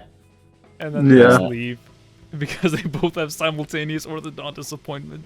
Yeah, yeah. Imagine his perspective on this, and they're like, "Oh, okay." Because he didn't have any snacks. Yeah, it's yeah. My family, I don't think they really get it, except for my sister. My sister loves it. She's like a huge fan, and I think this was she said it was her favorite one so far. It's the one she LOL'd the most to. But yeah, like even like my girlfriend Laura, she'll show her parents, and usually they like kind of get it. But like her dad like will like he's like it's not for him, so like he'll kind of like half watch or like watch like the beginning of one and then kind of like take a break and then never really go back to it. But I think this one he actually watched all the way through, which was kind of surprising because I thought this one would be like the out of all of them the one that would hold his attention the least. Yeah. But he was like, "What's under the mattress?" Yeah, no, And, that's what everyone's probably thinking. They're like, Yeah, it's interesting because I guess like because I think like objectively this one has like the least humor to it. Like it still has its like moments. Yeah. But it's like overall it's not like a laugh a minute thing. Well, it's the least it's the least like amount of flat out like jokes or punchlines. right. Yeah, but I think because of that, people get like actually got like emotionally invested Yeah. in what was going on.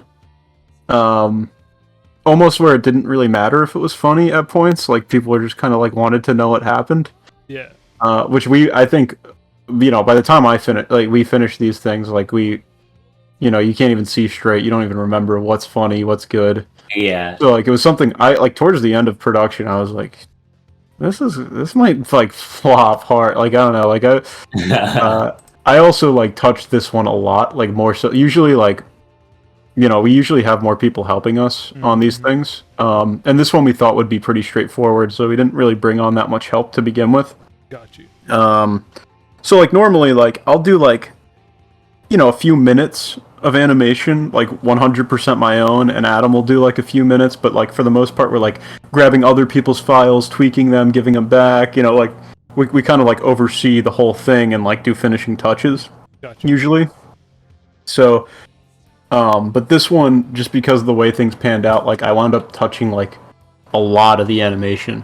And you've animated, so like by the time if you're watching something over 30 times, doing the lip sync, doing the acting, doing you think it like is like garbage by the time you finish. I'm already like by the time I finish it, I'm just like I want to work on the next thing. I'm done with this thing. Yeah, so I especially was like by the end of this I was like this sucks, like this is but yeah.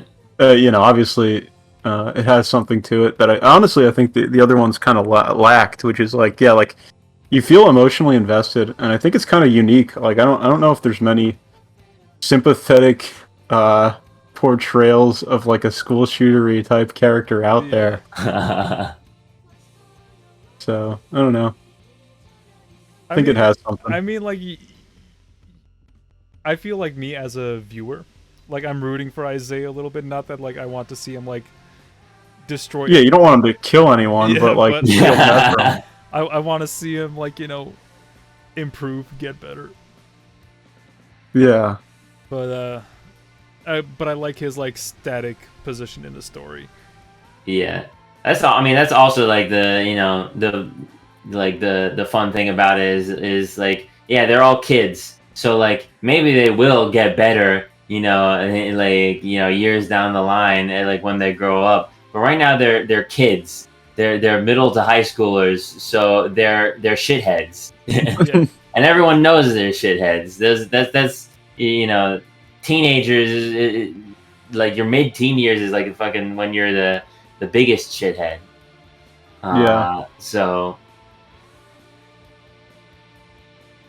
No, it's True. it's, They're it's allowed. really funny, and like, not to be like the person that's constantly asking the same question all the time, but like, and I know you guys get in the comments, and I would keep it ambiguous too if I was the one making it.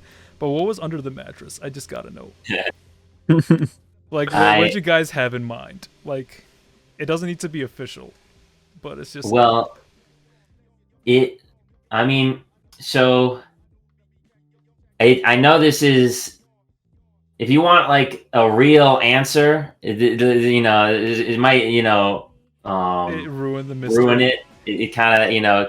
Well, no, it's like the real answer is that we literally on purpose didn't have anything specific in mind. Yeah, because that's what I felt. That's what I felt. Like, that's what I would have done.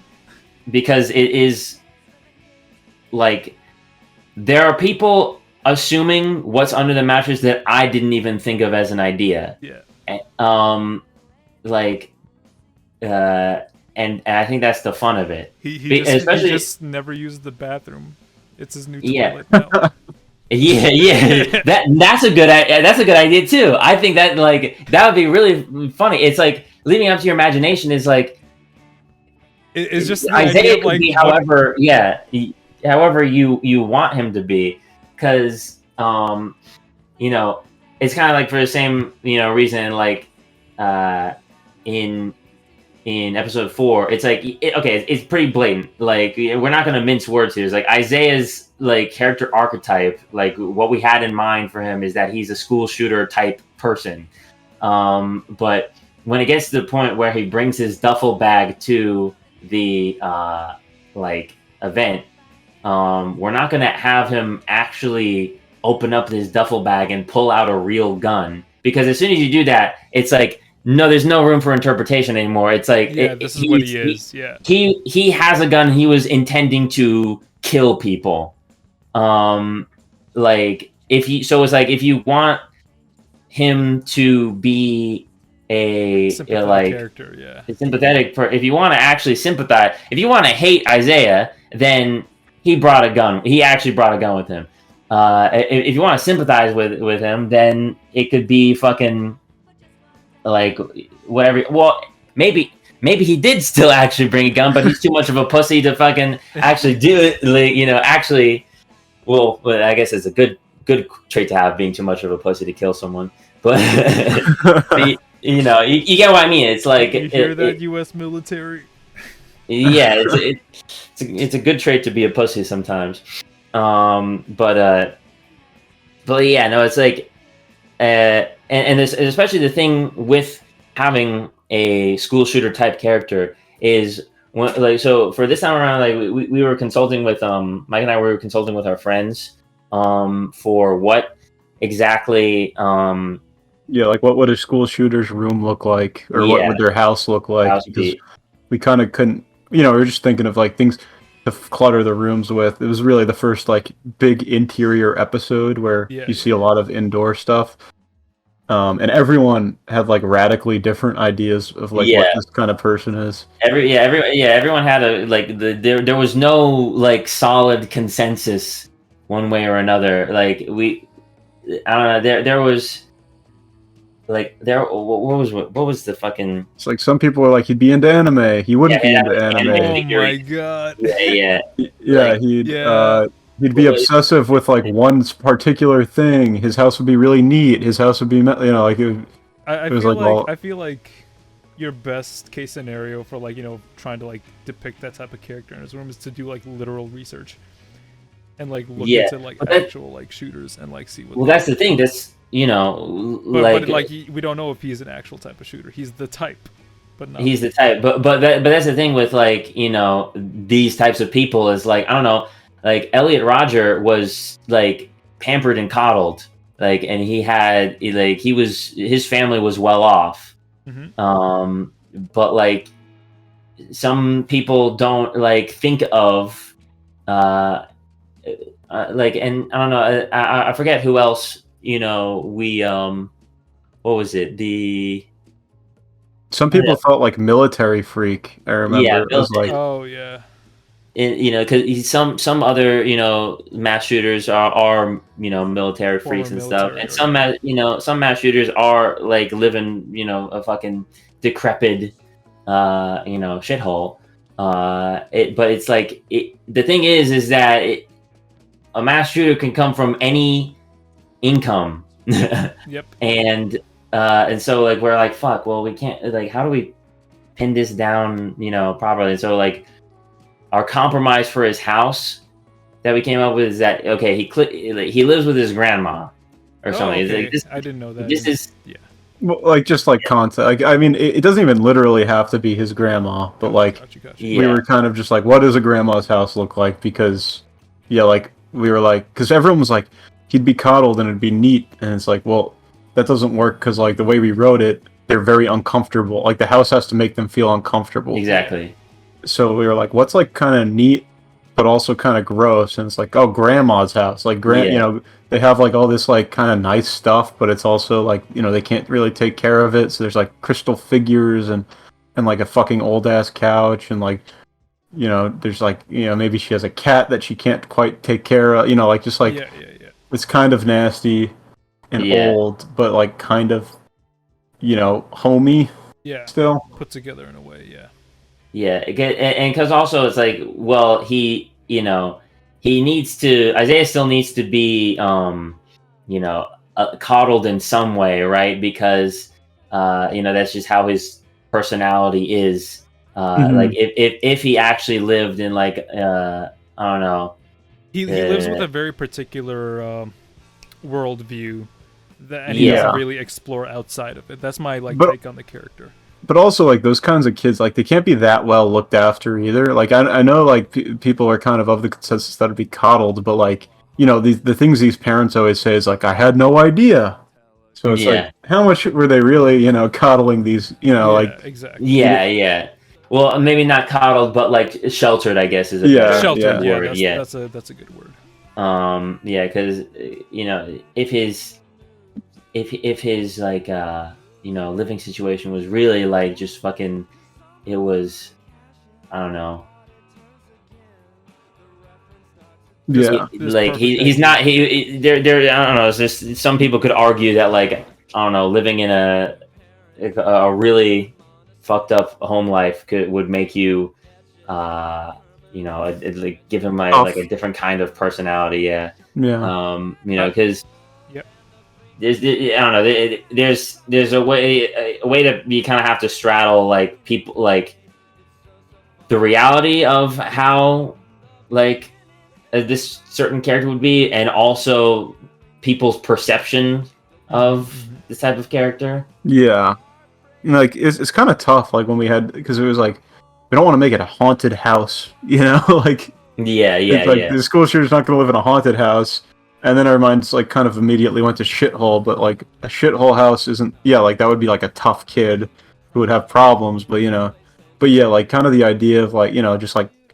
It doesn't matter who his parents are, like, that's not really relevant, but, like, this kind of, like, environment that looks like... Feels like... Yeah, like a grandma's house is like not fully... Someone who's not fully present, The word that I was going to use to describe it is like kind of neurotic. Like you can see how that type of household would make him feel neurotic. Yeah. Yeah, like the crucifix, like just like, that kind of like... That like, kind of Carrie... I actually watched Carrie after we made this for the first time. Wow. I hadn't seen it How'd you before. like Carrie? I like Carrie. It's one of my favorites. It's cool. I don't know if I like it like plot wise, but I think it's got like some interesting things that happen. It's kind of like weird. It's like a weird movie. Yeah. But I didn't realize like how it's kind of seeped into the culture of like, because I also love Binding of Isaac, and it's like very obviously like Harry influence, like this like mom locking you away in a closet, with religious and all that. But yeah, like, just that idea of, like, it's like there's, like, this fucking, what's it called? Like a senile grandma who can't even take care of herself. Kind of like, oh, yeah, Jesus will take care of things. That kind of... Yeah. And then, like, you could see how, like, a kid who's not, like, fully being looked after in that environment would, like, be able to kind of go off and do his own little taxi driver thing, you know. But yeah, it was fun doing the backgrounds for these. I did like the rough layouts, and Katya got to fill out the bits that I didn't feel like drawing, you know, because there is a lot of clutter in there, and especially in his room. Oh yeah, I usually struggle with like depicting that type of environment where it's just very lived in, for lack of a better word. Messes are always very difficult to depict for me in art. I don't know how it feels like for you guys. I hate backgrounds. I'm glad I don't have to do it. Yeah, I'm not a big fan of backgrounds either, which is why Yeah. Katya does them now. It's funny because like for me and like running a comic, backgrounds are pretty much what I do all the time. No, yeah. Every single page. I mean, It's hard to make things actually look messy too. Like even when you add the mess, you have to really overdo the mess for someone to like look at it and read it as being like a mess, you know? Oh yeah. Yeah. Oh, Tom just said right now, thanks for the shout out. Is there an official Discord channel for this? Yeah. There is an official RADIO GRAFFITI channel that I bring all of my guests on. I would love to have Tom on in the future. That'd be That'd be sick. sick, Yeah. Whenever yeah. he has free time. I'd I'd wanna definitely pick his tune into that. I love that man. But yeah, this episode also like so every time we make the radio play, right, like the dialogue, like we'll get it together. Like Adam will put together the edit of like all the dialogue timed out, basically like the episode. Like very very rarely do we change anything from radio play to final unless it's like a glaring like pacing thing where we just have to snip out some time. But we usually show them to our friends, like, and we'll do like a test. Right. See how it plays and be like anything you just want to like rip out entirely, like anything that wasn't funny. And we had this episode, I think it was like over 10 minutes. It was 11, yeah. It was 11 minutes. Yeah, 11:30. And it did not, like, I think that was also adding to the anxiety of this one. Like, it did not play well. I think, obviously, it didn't have the visuals, and, like, I think that was a huge aspect. Because, like, the episodes, like, actually, like, kind of relies on the visuals, even when you don't realize it. Like, the awkward silences and stuff just don't read the same without the visuals. Right. And, yeah, I think after because usually we show it to our friends, we're like, that's really funny. Cut out this 20-second chunk, and then it's perfect. But this one, people are just kind of like, I don't know, especially when it ends with crying, and you just hear, they're not even footsteps yet, because it's literally just the radio play, and you're just listening to crying for a minute. But I like that. I think that's funny. Yeah. To me, I think that's funny. But it just ended, and everyone was silent, and me and Adam were like, fuck. Well, you know what I wish? You remember, like, when we had our thesis, like, presentations? Presentation? Like, Not presentation, the Dusties.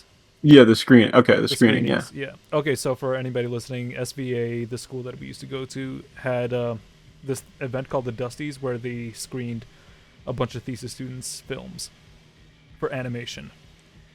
And just for context, I want to see like that audience's reaction to this episode of Bridge Kids.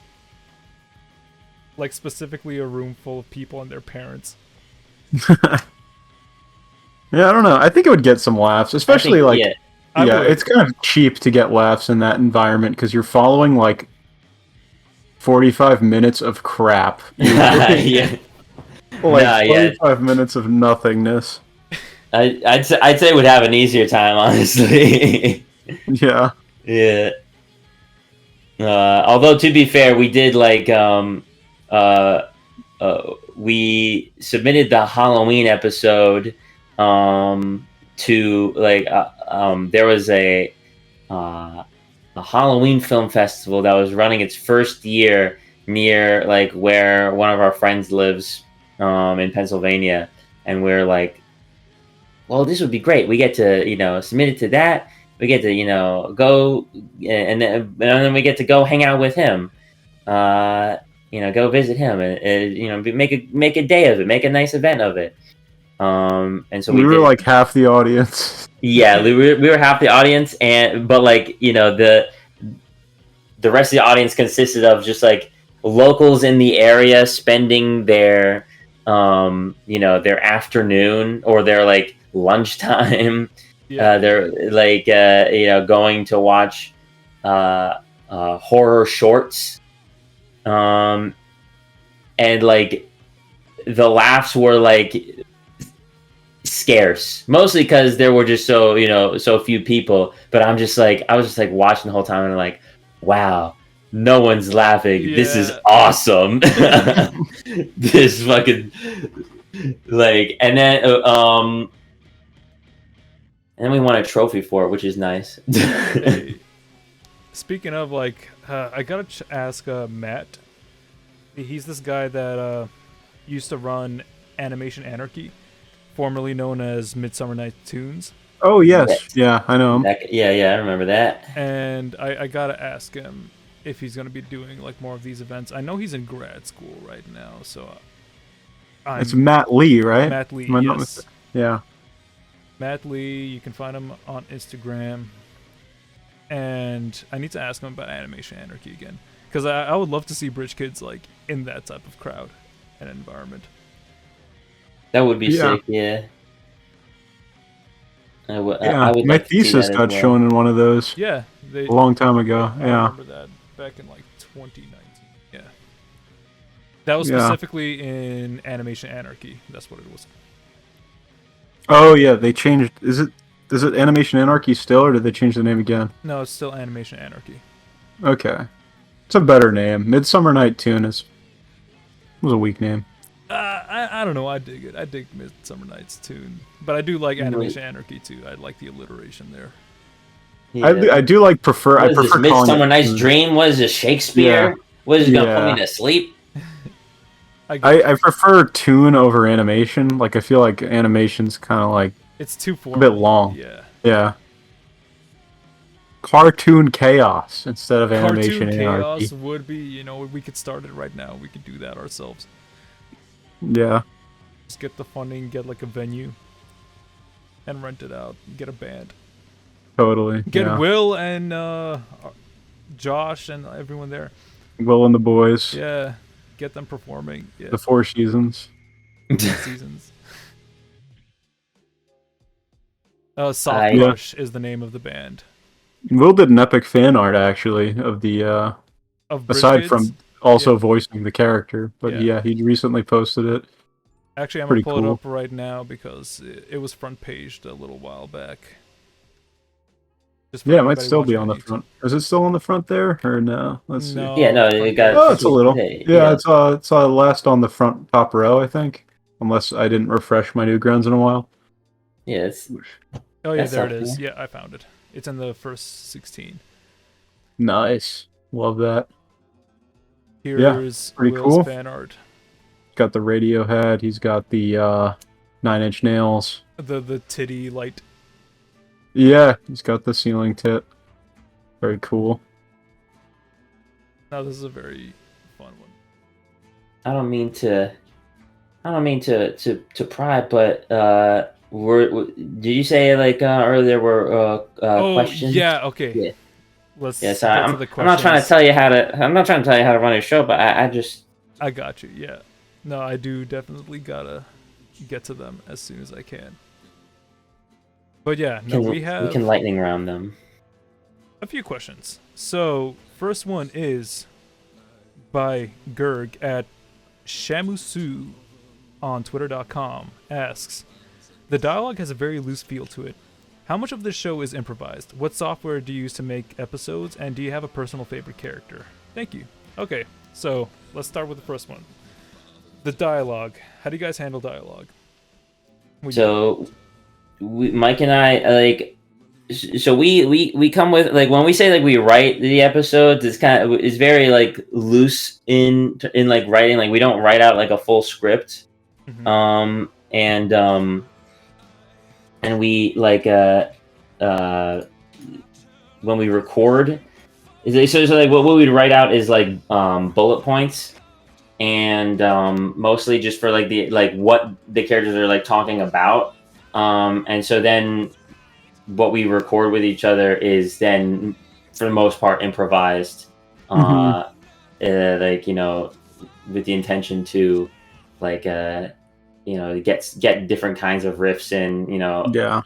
And that's why, you know, that's why that's why people say the dialogue sounds so natural, is because you know, if you hear me stammering and stuttering right now, that's just real. That's just that's just how I talk.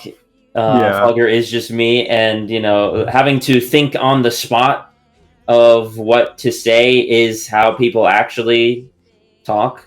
Yeah. People, you know, people in real life don't read off of a script. I just, you know, sometimes I feel like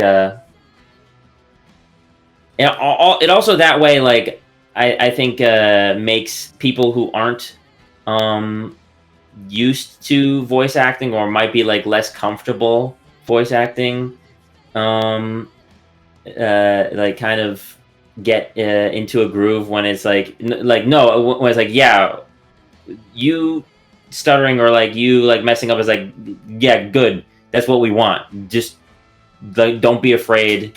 There's no wrong way to the only wrong way to do it is to sound like you're performing it, you know. Yeah.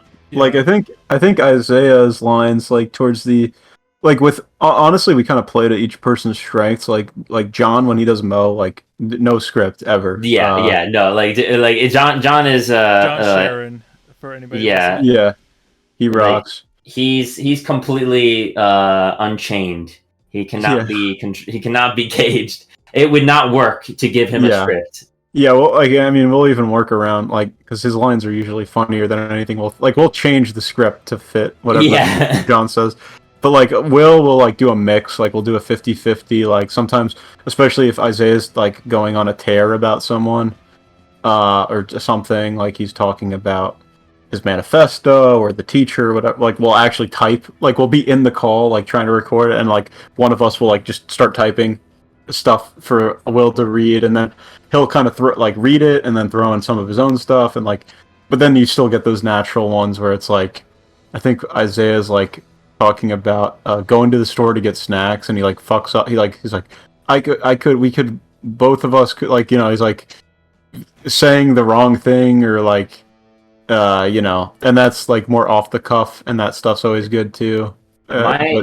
My favorite fucking parts of the last episode is like just a couple of moments for Isaiah. Like when Fugger goes, is this Isaiah's house? And Will does specifically like a little hiccup laugh.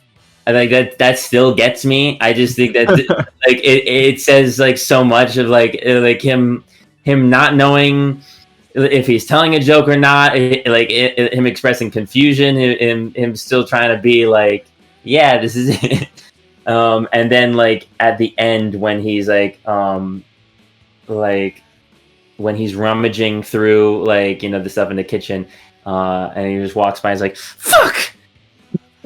He's like, yeah, that one was very funny. That like that those lines could not be scripted. Like that is purely just like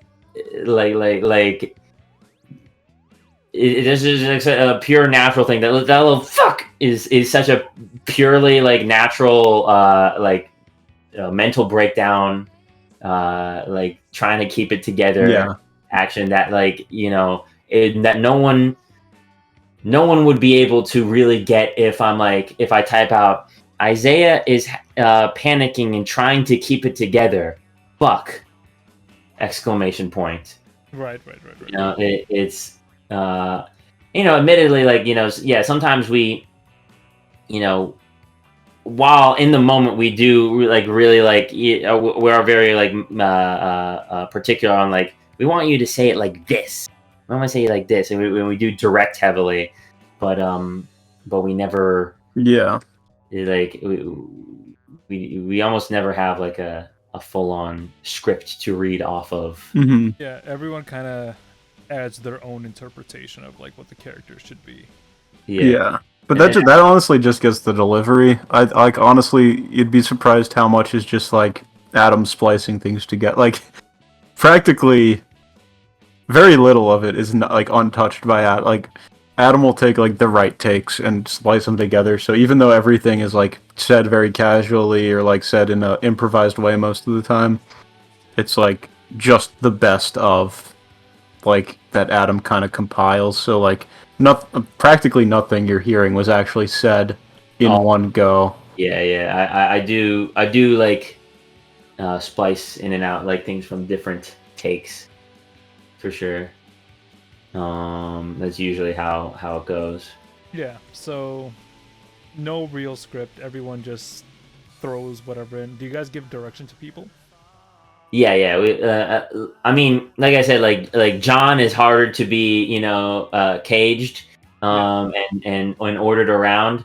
But like for everyone else, it like sometimes we do get. No, we want you to say it like this. We don't need to say with this exact. We need to say this one line with this exact cadence. That will like sometimes happen depending on who we're working with. But then we'll get exactly what we want from them. I want to throw my foot in there just to give like a voice and make it sound like nothing like how I sound like. Well, we're gonna throw you through the ringer if that ever happens. I got decent enough. But yeah. What was the other part of the question? Let me look through it right now real quick. What software do you use? We kind of answered this throughout the episode. Yeah. Flash. Yeah. Is the main Flash. thing. And Adobe Animate. Yep, Adobe Animate is what it's called now. No compositing. Just it's literally just Flash. Oh, everything is pure Flash? Okay, nice. Yeah. Yeah. Export straight from Flash to your screen. Well, I think that the final export goes through like Sean and Sound, Hank. yeah. So technically it exports from what like what do they use? Ableton Live? I don't even think they use Ableton anymore. Some sound software. Sound shit. None of our business. And do you have a personal favorite character? Fugger's grown on me hard. Like I think it was I don't know. I think like Mo and Skid are easy to think are your favorite, and then so I noticed people like Lars a lot, but I don't know. I think that happens with side characters. People like the little side additions, the people they think are the funniest. But Fugger does so much for like the story, and so like he's just so funny and like he's unlikable, but that like works to his benefit. Yeah, I feel like I don't know. I fluctuate all the time. I know this is a non-answer. You're all good. Like I feel like Isaiah's like Will's performance as Isaiah. I probably love the most. But like even still, like I feel like Mo is definitely the most fun to animate, the most fun to lip sync, the most fun to act, and stuff. And obviously, like John is incredibly funny playing Mo. And honestly, sometimes on some days, I just love playing Skid. Sometimes Skid is just a little fun. Sometimes Skid just adds a nice little spice to the episode for me. So yeah, I probably fluctuate, and I know I gave a lot of answers, but right now in this point in time, my favorite character is Isaiah for sure. Yeah.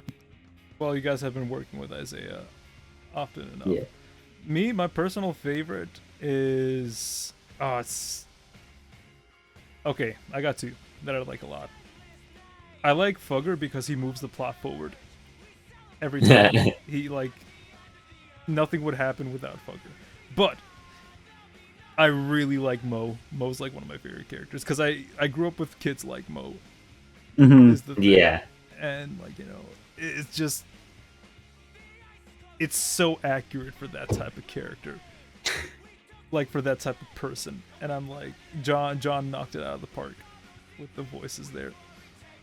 Yeah, John, like what we originally, like, it was originally like my intention of like, we got to get John to play this character, but like when he actually breathed life into Mo, it's like it added just so much to the show. Yeah, like we don't even like the little rules we do follow with the show. Like John, like can break them, and we're like, okay, it's fine. You know, like we're like, we don't want to reference shit. We don't want to, and he'll just be like Thomas the Tank Engine and Christina Aguilera. Like it doesn't fucking matter. It's just funny. Like so, we just it's like whatever. Yeah, it works with the character. Yeah.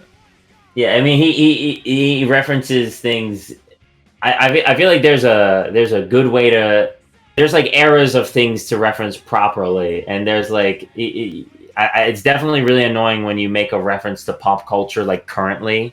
Yeah. And that's and that will date your cartoon really easily. But yeah, definitely there's a right and wrong way to make reference humor, and I think that John does it the right way. And that's just a fraction of like Mo too. Yeah. Right. Like a small fraction of Mo. So it's like even the little things, it's just he does right in his performance. All right, and he's filled with swag. I think that's a pretty good one. If you guys are listening right now, like, definitely let Mike and Adam know who your favorite characters are. Like, write them. Yeah. Oh, yeah. There's actually we discovered there was a subreddit for Bridge Kids not too long ago. So yes, maybe like you could. One person made it, and right now it's mostly just that one person using it, and they're kind of lonely. And I think it sounded meaner than I intended, but they worked really hard on on making that subreddit, and I was very flattered when I found it. But they're starting up all these these threads, trying to get people's thoughts. So why don't you join them? Yeah, if you have a favorite character. Lady was at Mo and Skid's concert. They're very observant. It's pretty amazing. Like things Adam and I have talked about, we'll find this person writing about, which is kind of crazy. We were like, we don't want like Fugger and Lars are at odds too much. This episode, like, how about they bond over how awkward this is? And then he's like fucking writing it in like a Reddit thread. I like how this episode strengthened the bond between Fugger and Lars, and I'm like, nice, we did it. Yeah, it's awesome. It's awesome. Yeah, it's like crazy how on top of everything. Like it was like I think they listed like all the things Adam and I were talking about. It was like, this is the first one without Mo and Skid in a while. It was crazy. Like it took me back.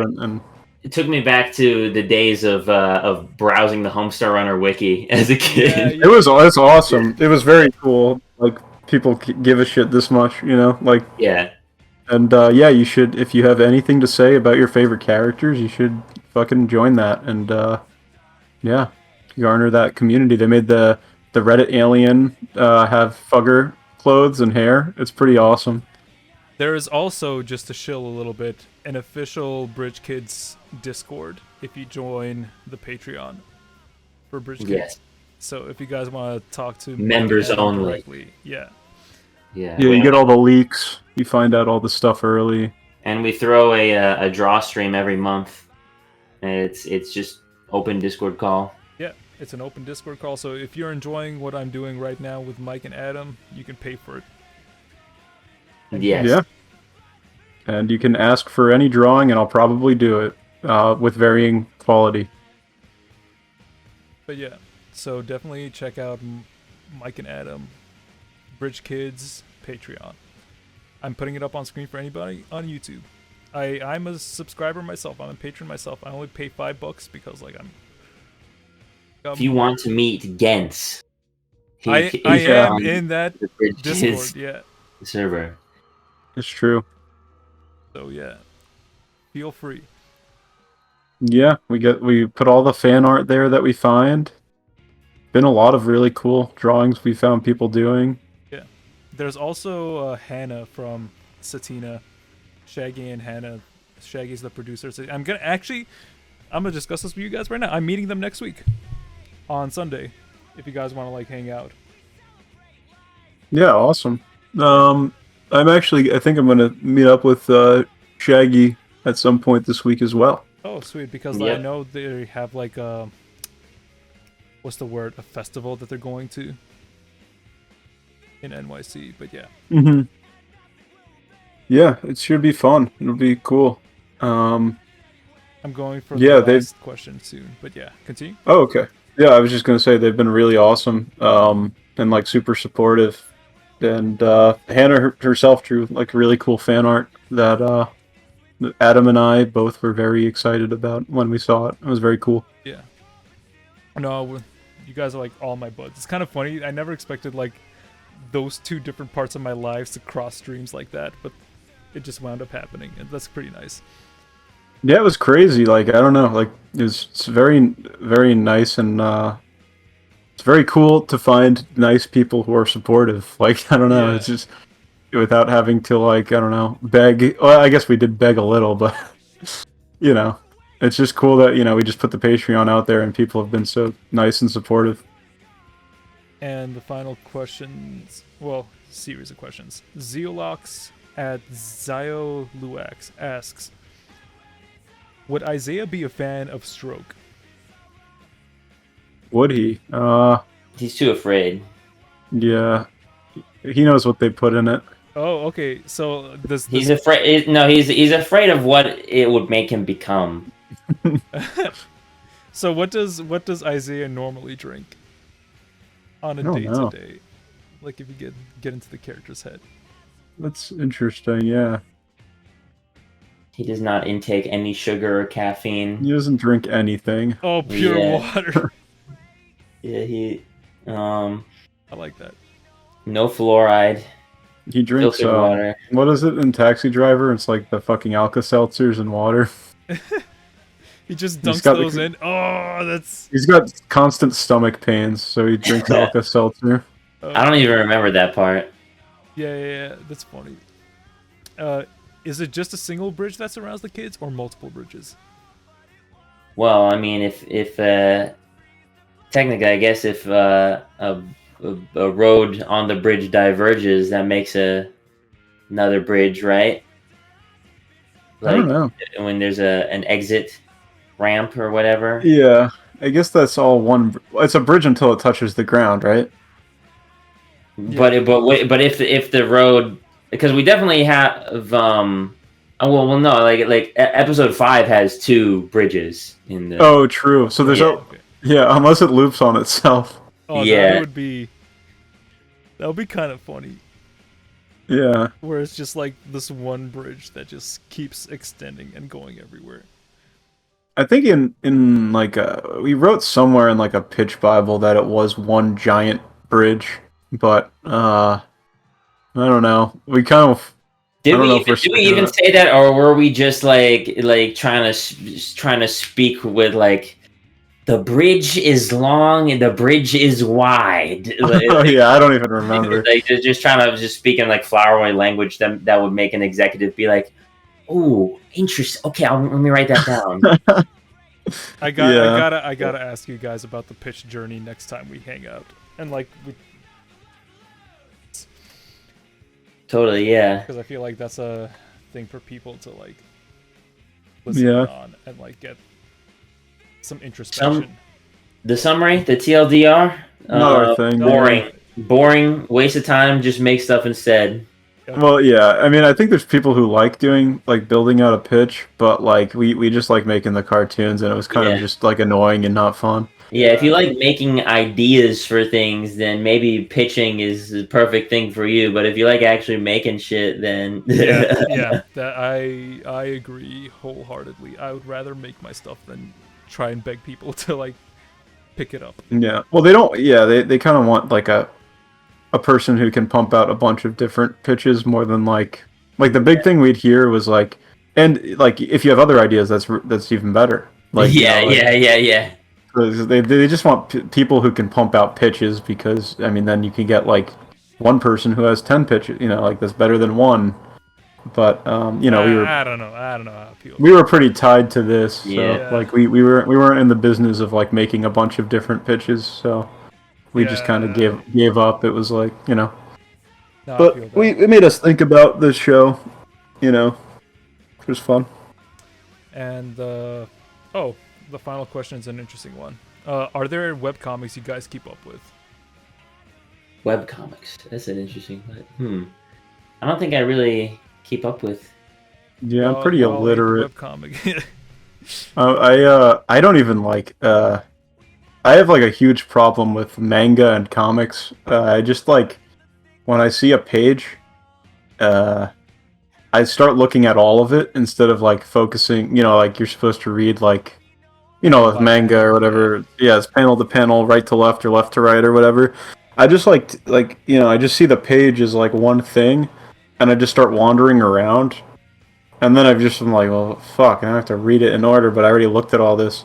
So, like, I just, like, I don't know, I have a hard time going through stuff like that. Okay. But I like cartoons. I think I do have... My favorite comic is Boxcar City Rush. Oh, yeah. Thank you, guys. Oh, shucks. I'm blushing right now. But yeah, no.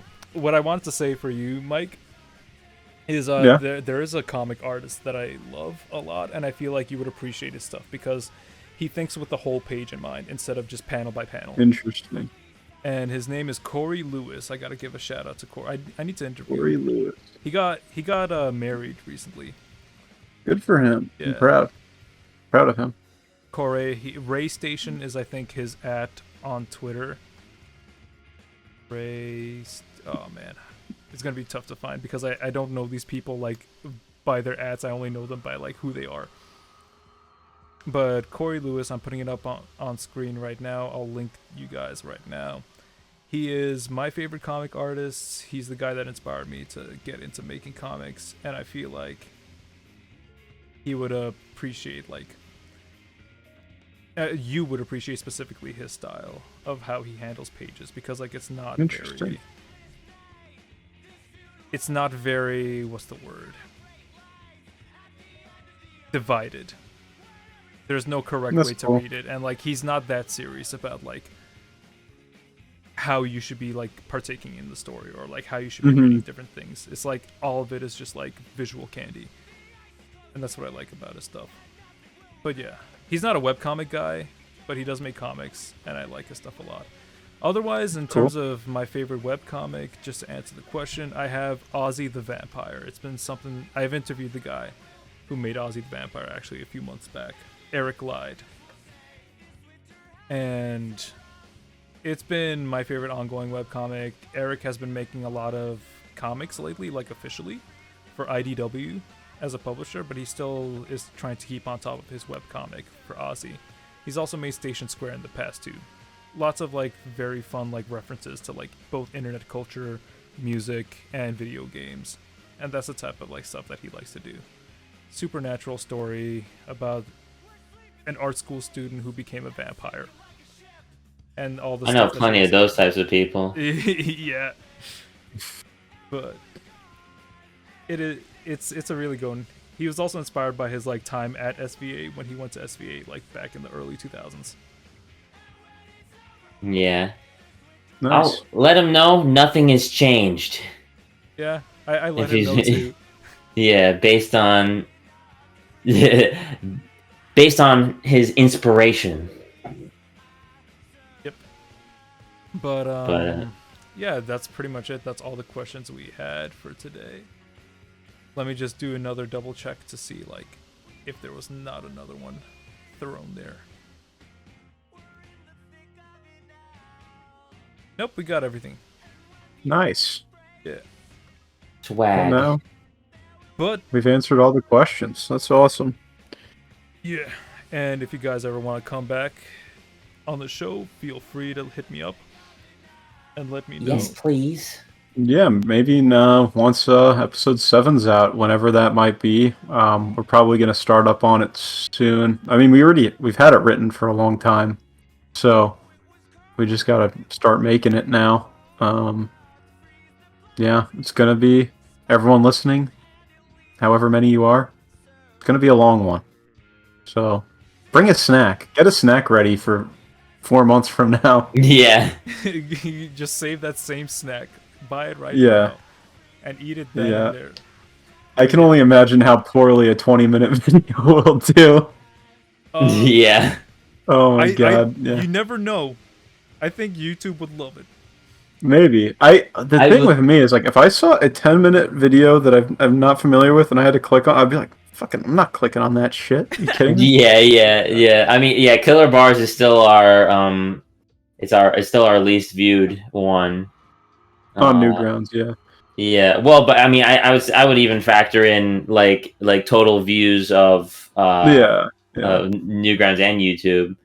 So like what this means, everybody listening, is share Bridge Kids with your friends. Copy link. Put it everywhere so people can get like harassed with it. Hold them down. Make them watch it Clockwork Orange style. You don't have to, don't force anything. But if you're gonna share it, maybe share the shorter one so you don't scare your friend. They're not gonna watch the long one. Force it down their throat. Don't shut up about it until they hate it. Yeah, start saying things like the best way to share Bridge Kids with your friends is hold your phone sideways right next to your friend and keep looking at their reactions whenever they're watching things. Yeah. Mm-hmm. Make JoJo fans look tolerable.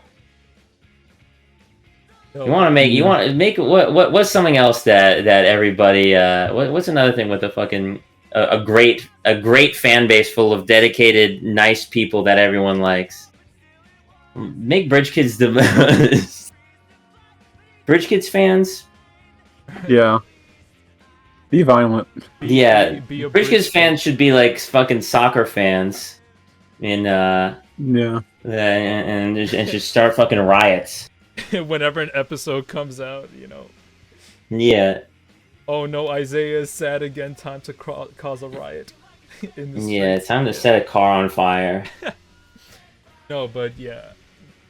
The sentiment that I'm trying to get at is just like, just if you like it, share it with people that you would think would like it too.